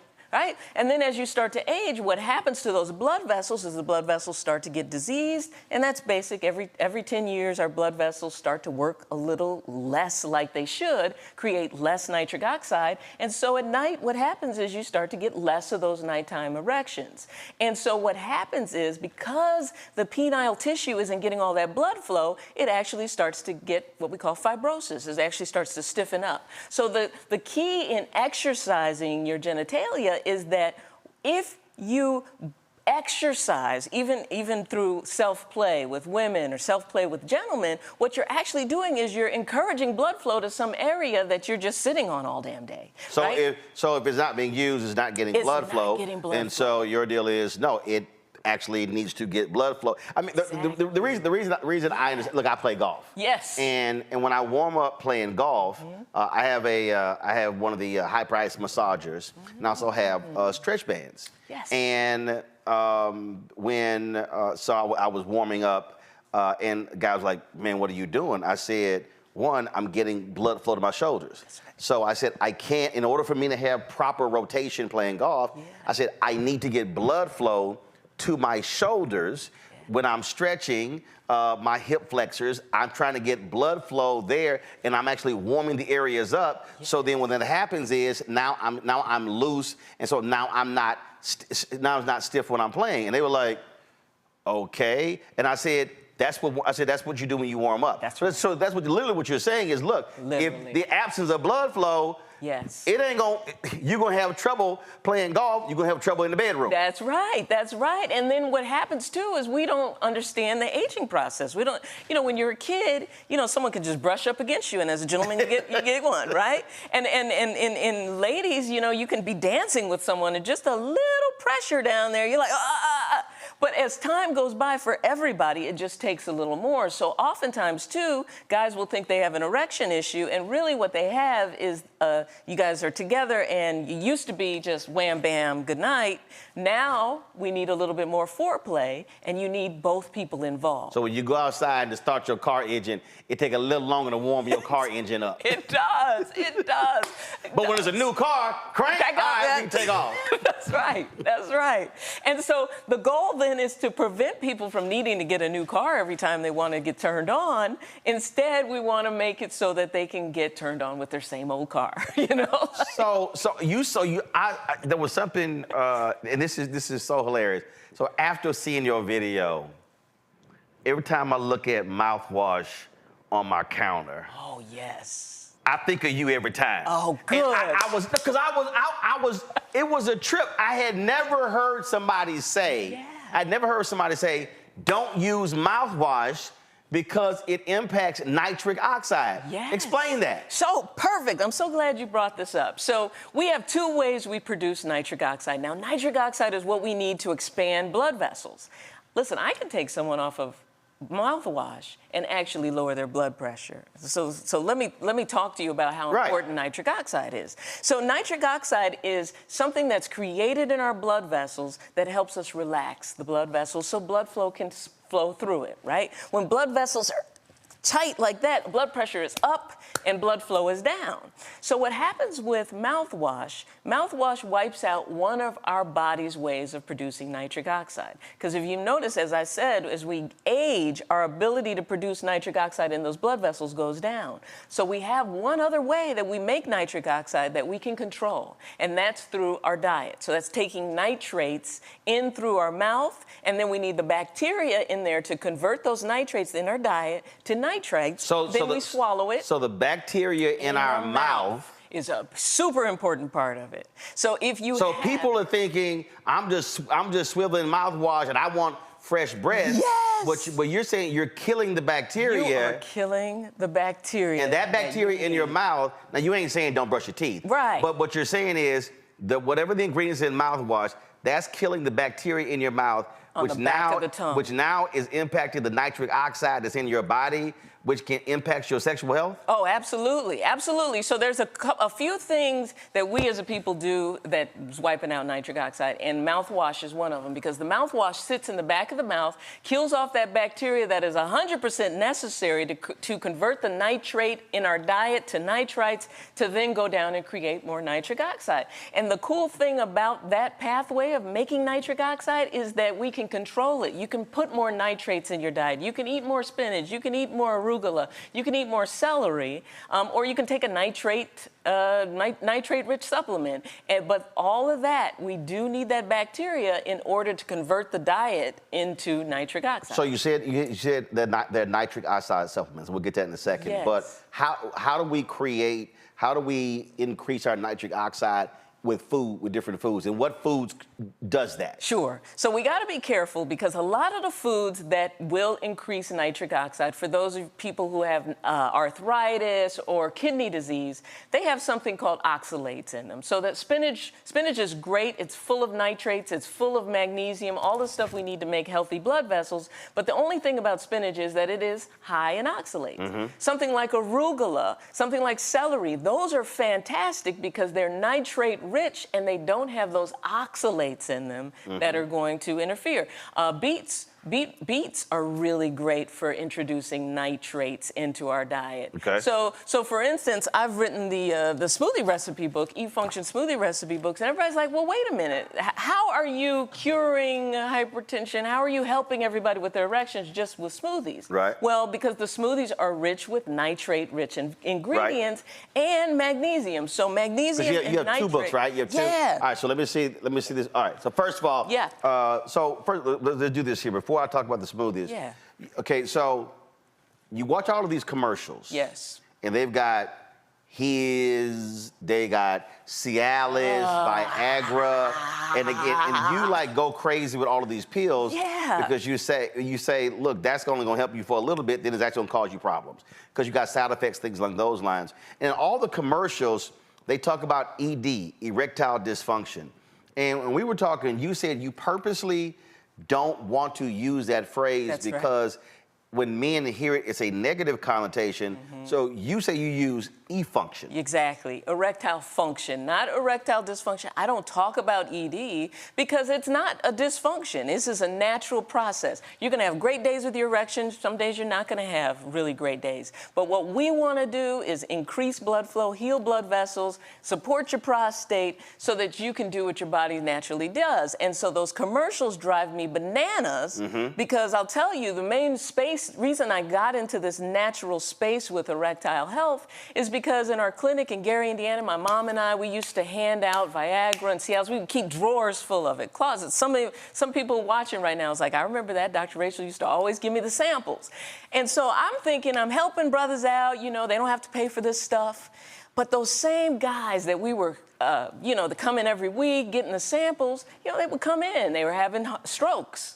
We went from the Cadillac, headed out to Vegas, to stroke. I'm in a wheelchair. And I'm telling you, this was happening time and time again. And so my mom and I sat down one day. I was like, gee, have you noticed that a lot of our patients, the guys that, are just so sharp and clean, like my favorite guys, they're having these strokes. She's like, yeah. She's like, I think it's that medication.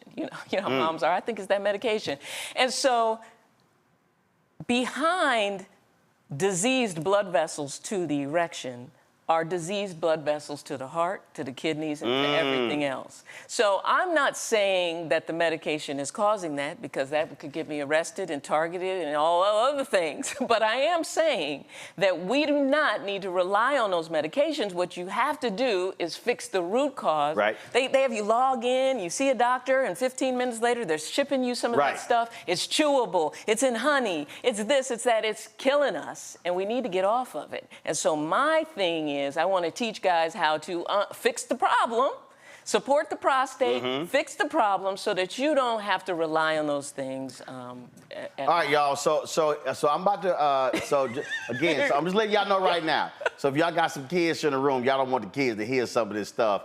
Y'all just might want to go ahead and tell the kids, I need y'all to leave the room right now. So in your smoothies, in your E-function smoothie recipes, We've got the Morning Wood smoothie. Okay, those ingredients are a quarter cup blueberries fresh, have 1 to 2 cups of kale, collard greens, or spinach chopped and frozen. Yes. A quarter cup fresh beets chopped, a half a cup of ice, 1 cup of almond milk or coconut water, fresh squeezed orange juice if non-diabetic, 4 to 6 macadamia nuts, a quarter of a lemon squeeze. So then we go to the black of the berry stiffness smoothie. Well, and let me just say, too, that all the ingredients in the smoothie recipes are clinically proven ingredients that help with support erectile function. And, so people ask me you're all putting the time, all of them together in different combinations in different smoothies. That's correct. And people ask me all the time, Doc, why are there no strawberries in there? Well, we don't see any clinical evidence that strawberries support erectile health. Really? So I see in here darker things. Blueberries, raspberries. Yes, blackberries. Blackberries. Okay. Yes. So you got the Glory smoothie. Yes. Okay. All right. We've got the Optimizer Libido smoothie. That's right. That's right. All right. The Ginger Vitality smoothie. Yes. Diabetic friendly. Yes. Yes. Yes. Yes. All right. We have the Stand Up Tall smoothie. That's right. That's right. All right. Here. This is probably the most popular one in the book, because I see it was bookmarked here. It was the page. It was bookmarked. This is called the Dick Up smoothie. The Dick Up smoothie. Listen, the Dick Up smoothie is the most popular. So that's 2 cups watermelon, chopped and seed removed. If allergic, use peeled and sliced cucumber instead. Half of a beet scrubbed and chopped. A half frozen and sliced banana. Half cup ice. 4 to 8 basil leaves. A quarter cup raspberries, half of a lemon, 1 teaspoon ground organic chia seeds. If substituting cucumber for watermelon, add 1 or 2 teaspoons of honey. Okay. Yes. All right. Why is this one the most popular one? Well, you know, it's probably the most popular one because I put it on YouTube and people have been using it. You did a whole video. You call it video. Yes, and they write their testimonials on there and they're like, damn, Doc, first day, you know. So honestly, that one is so popular because you have people who literally have posted comments saying, yo. We have thousands of testimonials around the world on how the smoothies have changed their erectile health. Now when are you, now you're saying here, when are you supposed to do the smoothie? Once a day, twice a day? You are actually supposed to use it as when you're breaking your fast in the morning, you're supposed to use it as your morning meal replacement. So let's say if you're doing a protein shake or a green smoothie, what you're saying is when you get up, make this your first meal. Yes. And I tell my guys, really, you know, I'm a fan of intermittent fasting. That's another conversation for another day. And so to push that first meal out as late as possible and to start the meal with one of the smoothie recipes. All right. So, but do you do the smoothies only once a day or twice a day? Yeah, they do them once a day. So you'll make one, and actually for some gentlemen it lasts for 2 meals. It might be the break fast and the lunch. Because with these ingredients, it fills up about 24 or 28 ounces. It does. Right. And so it ends up kind of being 2 servings. So I try to tell y'all. So Doc I was like, all right, Doc, you tripping? All right. So okay. So she sent me the book, and I'm cracking up laughing at the smoothies, y'all, because you have the Green God smoothie, the Stiffening Stamina smoothie, the Daily Boost smoothie. We got the Mandingo. The Stimulating Power smoothie. We've got the Mandingo smoothie. And see, these are perfect for you because you don't like vegetables. The Power to Please smoothie. The Nitrate Knockout smoothie. That one's super full of nitrates. The Ever Ready smoothie. Yes. And then we have the Staying Power smoothie. That's right. And so you got all the citations here. Yeah. And so you spent this time literally looking at all the different combinations and say, okay, here's how we put together this right smoothie. And trying them. So, you know, when you're practicing out in Los Angeles, you know, it's a different environment. Right. You know, smoothies and diets. And the smoothies do work. Yeah. I'm just letting y'all know. Because I had to explain to Doc, she's like, this is 1 serving. I was like, Doc, this is not 1 serving. I'm like, this is a big ass serving. I'm like, this is like 28 ounces.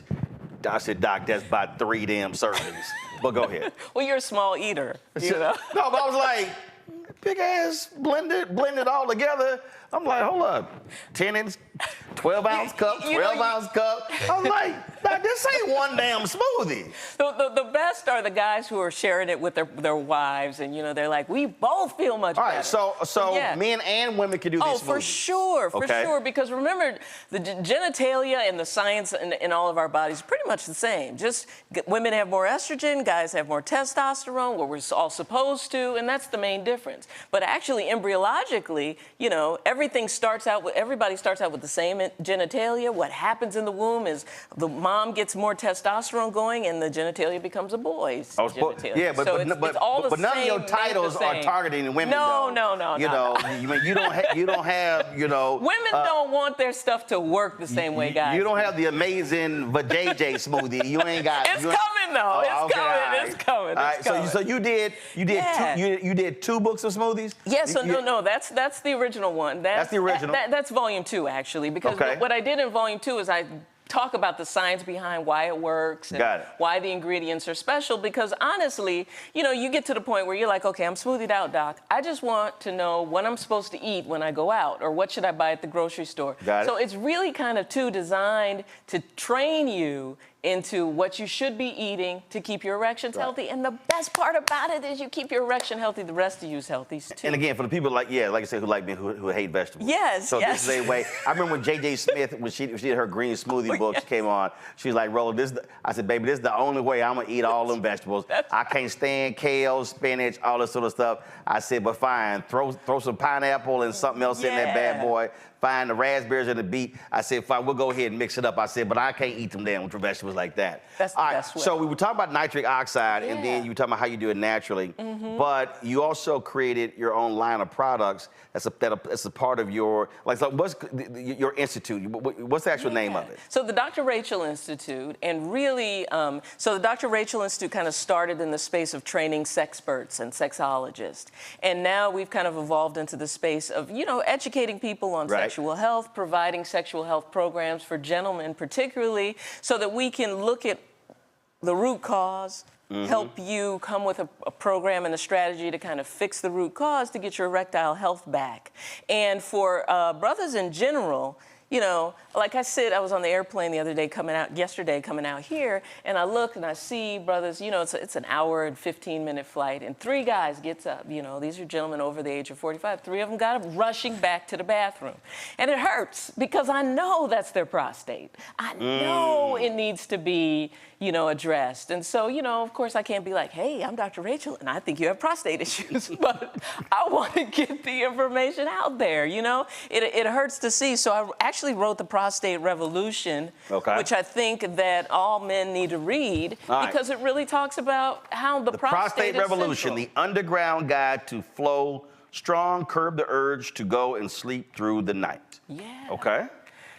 Because, see, the prostate, and we don't talk about this either, the prostate sits at the base of the erection. Right. So as your prostate starts to grow and enlarge, it's stealing blood flow from your erection. And so it becomes one of the reasons why the erection after 45 starts to be like, well, what's happening? Well, yeah, we got blood flow, but we got the prostate enlarged. And so prostate symptoms are getting up in the middle of the night a bunch of times. So if you're getting up in the middle of the night, that's when testosterone is supposed to be produced. You're not sleeping through the night. You're not healing, your body isn't doing what it needs to do because you got to get up and pee a couple times. So that's a problem. Rushing to the bathroom. So what's normal? If you what is it once in the middle of the night, or what's technically, ideally, you should not wake up in the middle of the night to have to go pee, because listen, God wants you to sleep all the way through those REM cycles, because during the deepest state of REM, that's when your testosterone is being produced. So if you have to get up right before you get there, then you break the cycle. Now, now does that also mean, watching how late we eat, how late we drink as well? So you're not knocking out 16, 18-ounce bottle of water, and you're going to bed in about 30 minutes. Well, here's the thing. I think what we do is we dehydrate ourselves because we are not drinking water around trying to keep the trying not to rush. You know, so you'll see guys, they map out where the bathroom is. They're not drinking enough water during the day because they don't want to have to keep rushing. Got it. So at 5, they stop drinking water, and really all you're doing is dehydrating yourself because you're trying to support that lifestyle. So now it's about midnight, 12:30, and you thirsty as all get out. Yeah. And then you drink that 16.9 ounce bottle of water. You're going to get up and use the bathroom. That's right.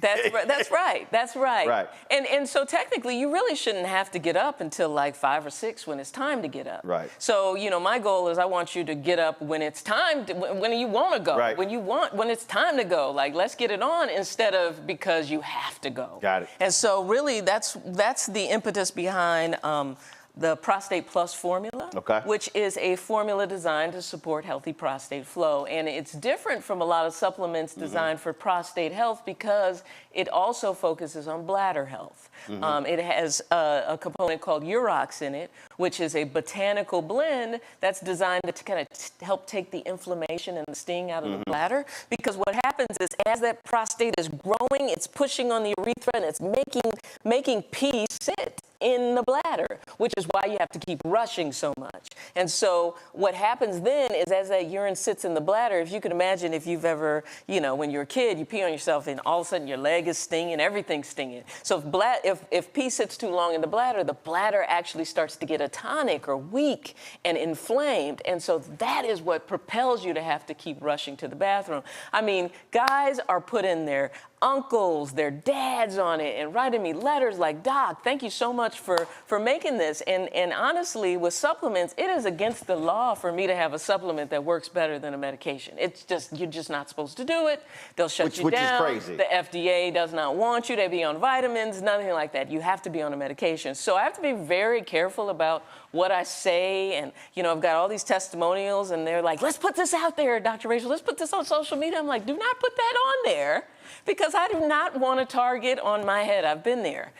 So it's been in this amazing journey because watching my dad with the prostate thing, has become my thing. And so what I do is anyone who buys the supplement from me, you know, they get the Prostate Revolution free. All they have to do is ask for it. So you got the prostate supplement, let me see that. And then if we get the prostate supplement, I brought you this. Your prostate supplement.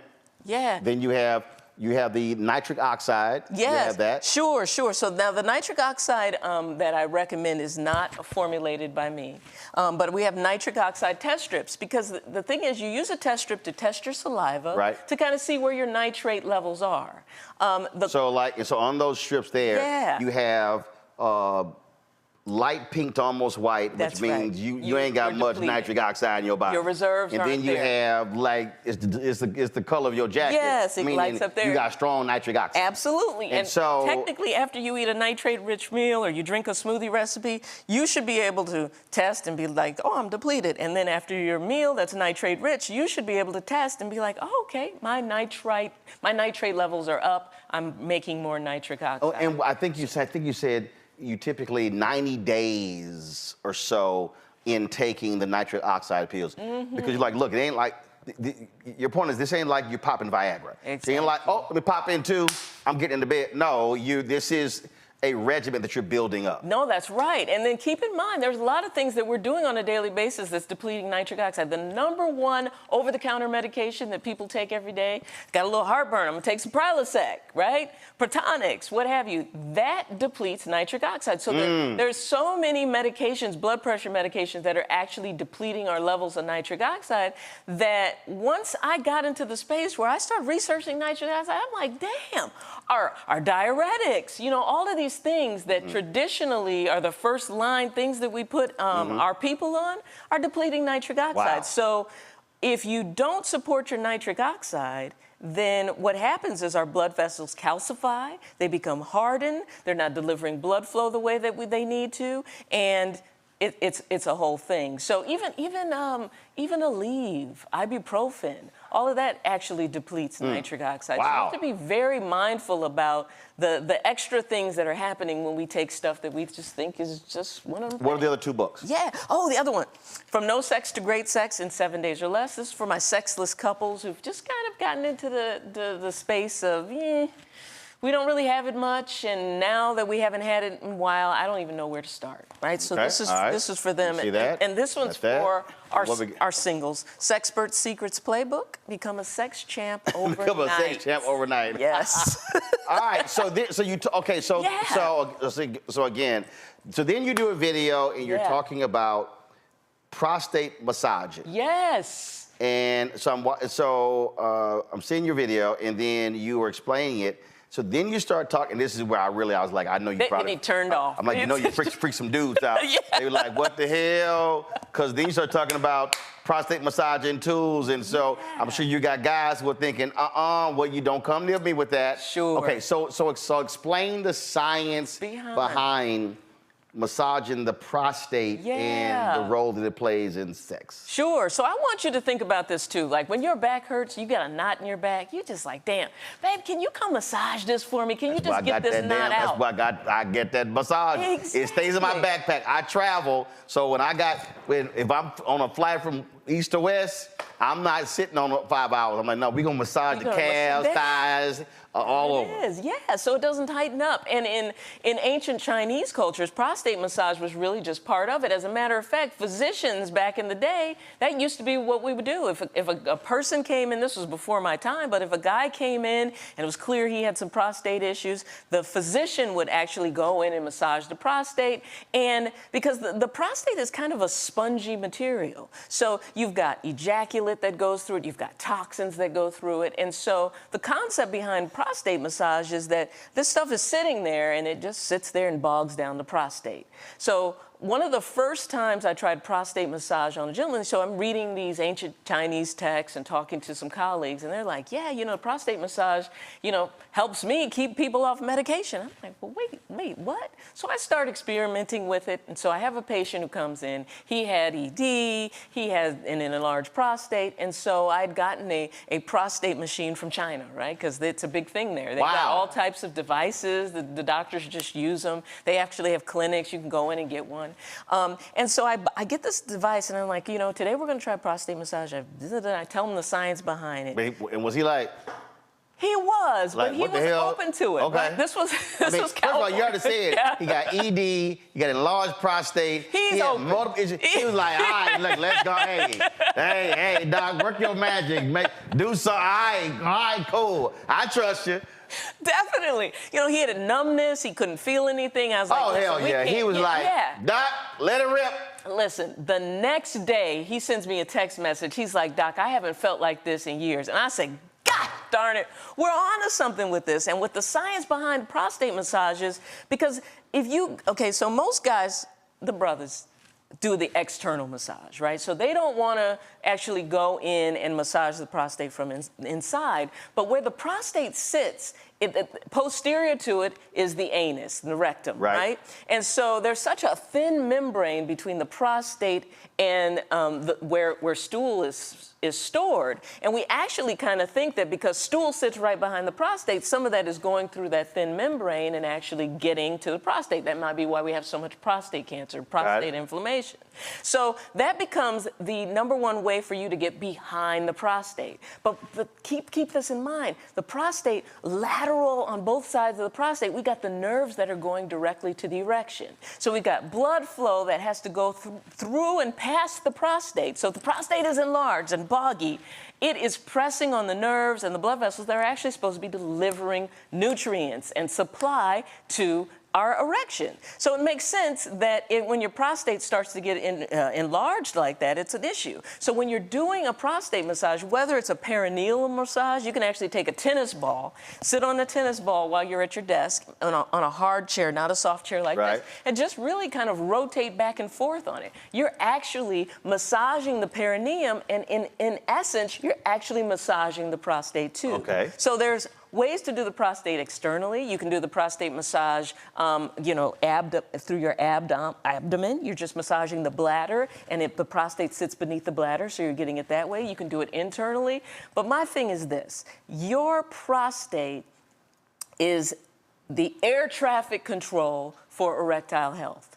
And your prostate sits there and collects so much throughout the years that what a prostate massage is actually doing is it's encouraging drainage and lymph flow through it. So it actually has, you know, we have so many testimonials from guys who are just like, you know, they didn't necessarily buy a massager from me. They tried it at home and they're like, doctor, for the first time, you know, I'm exploding like I used to, or I can actually get an erection again. So it actually helps both of those things, because if you don't realize that you have a pathway that goes through your prostate, that's your urethra. So, you know, urine has to travel through the prostate. But also what you have a pathway of are called ejaculatory ducts. So in order to have that explosion at the end, you know, when you're a kid, you go pling and it shoots everywhere. You know, as you start to age, it might sludge or sometimes none comes out. So what happens too is that duct work, like the pathways, actually as that prostate grows, it starts to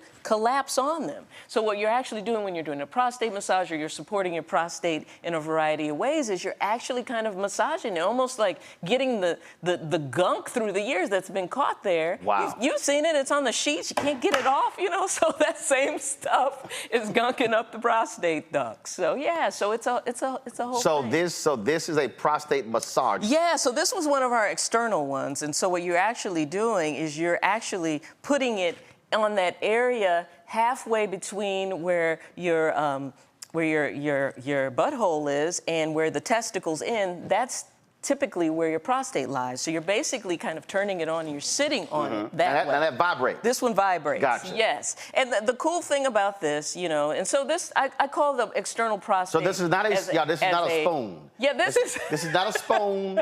Just letting y'all know, that's not a spoon. That's not a vibrator. There's a prostate massager. And, well, the cool thing about the external ones is because you're not putting it inside of you, right, it actually can double as a sex toy, you know, because you keep it clean and nice. You know, you can actually use this because when you're in the throes of passion, as time goes by, listen, having a helping hand, having a way to kind of help both parties out is great, because vibration is one of the #1 ways. So, like, for instance, if we have a gentleman who is a paraplegic or is paralyzed, everyone's wondering, well, how does that person actually get someone pregnant? Well, there's a reflex there. And what we actually do, for instance, if he's trying to extract some semen, we'll actually use vibration at the corona or the head of the penis to kind of get things going in that direction. We actually, as a form for guys who are having trouble getting erections, you can actually use vibration at the head to, you just take the head and you kind of mash it on there to actually stimulate and bring an erection forth. This is really helpful for guys who don't want to do Viagra but are having a really hard time getting one. They can actually use vibration. They actually, you know, they make devices, they make sleeves that you can actually put on the corona, send the vibration frequency. It helps stimulate the nerves because as time goes by, in both men and women, there's a decrease in sensitivity. And so sometimes what you need is a rejuvenation of the nerves. I'd say a lot of times, particularly with our diabetics and pre-diabetics, is that there's nerve damage down there. And so one of the things that the prostate massage does is kind of helps rejuvenate and regenerate nerve tissue too. So, all right, so this is going to be the final one. You didn't bring it with you. This is going to be the final one. And the reason, so I'm seeing your video, you're talking about this here, and I'm cracking up laughing because anybody who watched the Austin Powers movies, when you've seen these movies where people have made fun of penis pumps. Yes. And so you see all the jokes. And so I'm sitting here watching, and you're like, no, I got my own line coming out. And you walk and you're explaining this. And again, and I keep telling y'all, listen, I've been talking to Doc for years, and how to do media stuff, whatever. And I was like, and I literally said, Doc, like, please don't. This really worked. Because what you see in popular culture, you see the jokes being made, and you were like, no, this actually works. Yes. Okay, so explain. So you hear people, you see people talk about penis pumps, okay? Yes. You say this works. Oh, definitely. How? Definitely, and I think people have the idea that a penis pump is for, for you pump it up right before and then go have sex, right? But actually, what I speak about is using the pump as a regenerative strategy for the erectile tissue. Because remember, when you go to bed at night, your body's supposed to get about 5 erections. And once those stop, the tissue starts to atrophy, it starts to calcify, and you can't get those hard erections anymore. And you also, because of the men that you've been treating, so the men who've had prostate cancer, who come from that, your deal is, you're basically, I mean, listen to you talk about the prostate stimulating. We talk about, you're really,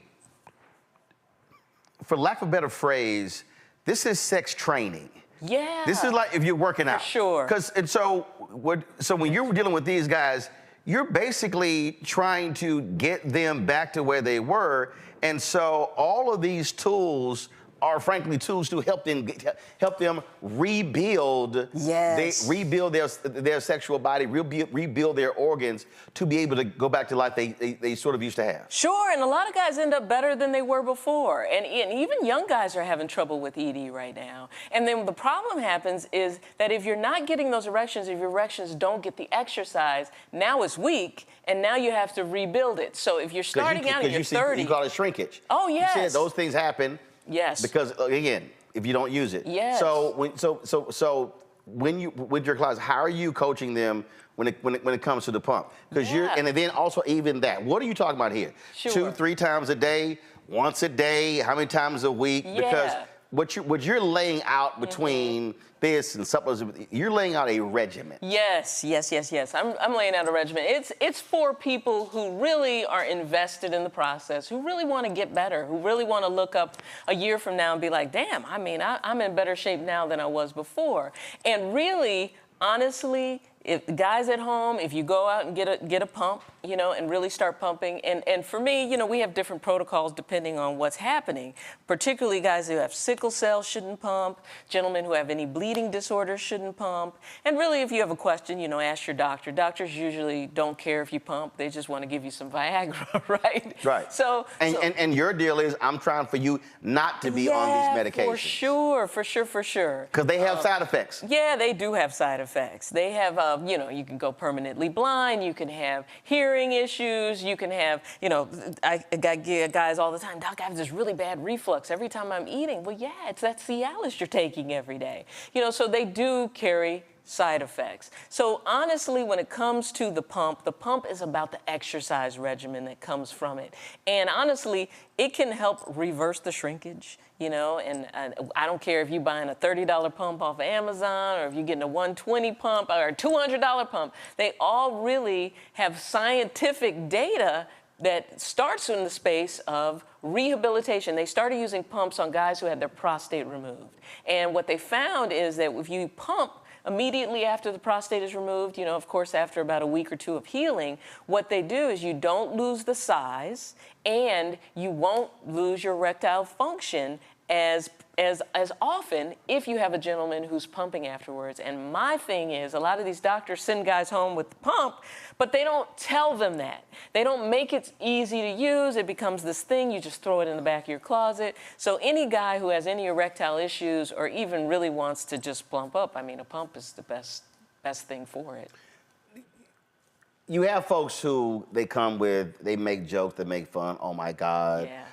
And they go through all of this, and I'm sure when you're on your YouTube channel, when you're doing your videos and your Instagram posts, you're seeing that. Yeah. But you also are seeing real life individuals who are hitting you up saying, Doc, you damn near saved my life. Oh yeah, for sure. And those emails and those messages come in by the droves every day, and it helps keep me going because, like for instance, my friend Lee Daniels, he's like, Doc, why you got to talk about this stuff? Why you got to do it like that? There's so many other ways to do it, and I've always taken the lighter approach to things. I like cartoons. I like to make it fun, and I just really want to reach the people. Right. And well, first you're not joking.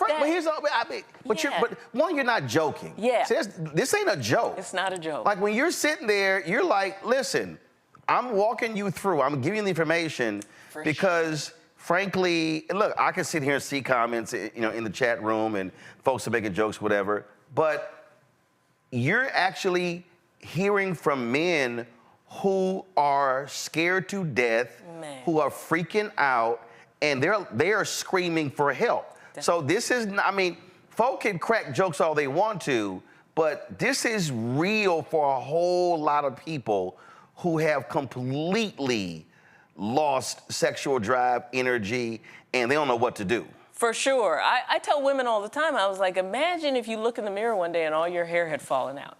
Because we're really focused on our hair. Right. Our hair is our thing. I was like, that's how your guy feels when he wakes up and can't see his erection. I was like, so this is a whole thing.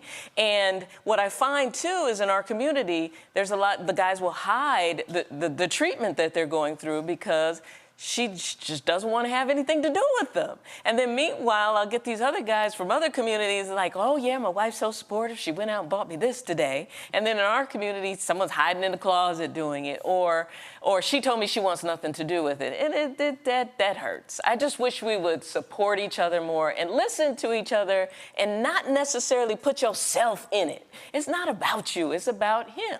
And so I tell guys all the time, well, when you're working on this part of your body, this is for you.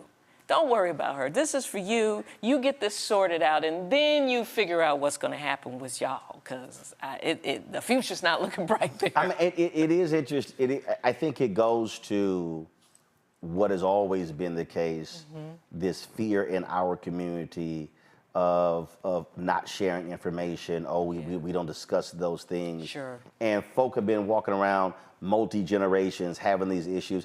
Not even talking about e-function, but just even when we don't talk about if we had breast cancer in our family. I remember talking to Deion Sanders when he had the surgery, and then his mama told him, oh yeah, your uncle had blood clots. He was like, why in the hell nobody said anything? He's like, I got a family history of blood clots. And so it's so many things that we don't talk about. And then there are problems. And so it's just, don't say nothing.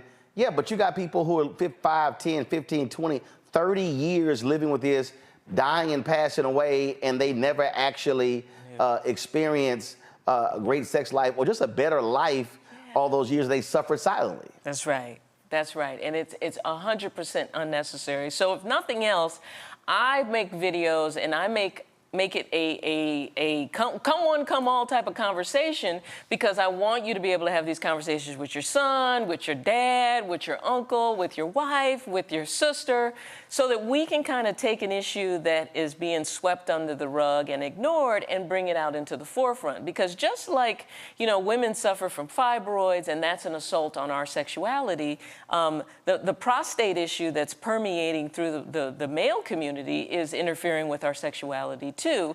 And if I think at the end of the day, when we start and realize, people don't want us here. They don't like the most hated people in the world are black people, right? So when you think about it like that and you realize that there's an assault on sexual health in the community, just that alone should be a reason for you to start having these conversations with your kids, with your family, so that we can put plans in place to make sure that it doesn't happen to us. And the prostate revolution, it goes into why we're having so many issues with our prostate, what you can do naturally to kind of heal. Because I'm a functional medicine provider now, because Western medicine wasn't healing anybody. So now I focus on getting to the root cause, looking at the cellular level, and really trying to heal from within instead of just throwing a bunch of pills your way. So, yeah. Where do folks go to get more info? Head over to drrachelinstitute.com. Go over to my YouTube channel. D-R-R-A, gotta spell it. D-R-R-A-C-H-A-E-L. There you go. Institute.com. Follow me on YouTube, Dr. Rachael, D-R-R-A-C-H-A-E-L. I'm trying to catch up with you with all these followers. Man, you guys should see the studio. Oh, wow. So, we're a few blocks from the White House. Yep, just 2 blocks. Just 2 blocks. 2 blocks away. So, thanks for having me. This has been awesome. All right, we're glad we finally had this conversation. And again, it's all, look, everything for us is about information. And what drives me crazy is that a lot of this stuff we're not discussing in our community. And if it is being discussed, it's not being discussed by people who look like us. That's right. So being able for us to say, no, there are black folks who are in this space, who are trying to help others, who are trying to prove their lives. So we're going to have fitness folks on. We're going to have dietitians on. We're going to have psychologists and folks on. So we talk about mind, body, spirit. That's right. This is a part of mind, body, spirit. For sure. Yeah, absolutely. Doc, appreciate it. All right, it's a pleasure. All right, folks, that is it for us. We appreciate all of you who have joined us for today. Don't forget, go to drrachelinstitute.com. That's RACHAEL, DRRACHAEL Institute.com for more information. And so, again, she got books, she got supplements, she got prostate massager, she got penis pump. Doc got all kind of stuff, and I know she got some new products. I know you got something new coming up. Oh, well, you know, if use Roland as checkout, and you get 15%. All right, so if y'all go to her institute, you type in ROLAND. Don't misspell it. It ain't Ronald. It's ROLAND. You get a 15% discount. And I can't wait to hear some of y'all seeing her email saying, I saw you on Roland's show. Ooh, Lord, my stuff is really working right now. Because I see some of y'all chatting, y'all talking a bunch of trash. But I know some of y'all going to be sitting her, hitting her website, getting some information. So don't sit and act like y'all not going to do that. So we see what's going on. All right, folks, that is it for us. We appreciate everybody checking us out. We, of course, had a fantastic week. I want to thank again Mercedes-Benz. I was at the Masters Wednesday and Thursday, and so I want to thank Erica Bolden, Monique, Lars, and the whole team there. It was great seeing everyone there. Tomorrow, I'm actually moderating a panel for the National Medical Association here in D.C. At their conference, talking about, of course, tobacco. And as soon as I get done with that, I'm hopping on a plane. Monday, y'all, I'm going to be broadcasting from Myrtle Beach, South Carolina. Darius Rucker has his Monday after the Masters golf tournament. And so I'm going down there to hang out with my homeboy, Darius Rucker. So we'll be from Myrtle Beach on Monday. And so hope you have a great weekend. Don't forget, support us in what we do. Look, the information you get here, ain't nobody else doing this here, y'all. They're not having this conversation. Ebony's not doing, Essence is not doing, not the Griot, not Blavity, not Black Enterprise, not Urban One, not Rolling Out. None of these folks. You're only getting it here on Roland Martin Unfiltered and the Black Star Network. And so join our Brina Funk fan club. You can see your check and money order. P.O. Box 57196, Washington, D.C. 20037-0196. Cash App, $RM Unfiltered. PayPal is R Martin Unfiltered. Venmo is RM Unfiltered. Zelle, Roland at RolandSMartin.com. Roland at RolandMartinUnfiltered.com. Don't forget, you can also get our Black Star Network app, Apple phone, Android phone, Apple TV, Android TV, Roku, Amazon Fire TV, Xbox One, Samsung Smart TV. You can also get, of course, check out Black Star Network app. We're on 4 fast channels.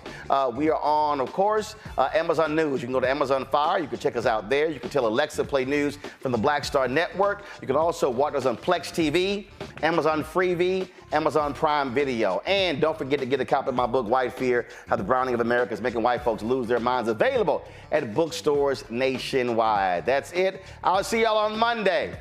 Holla!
Peace.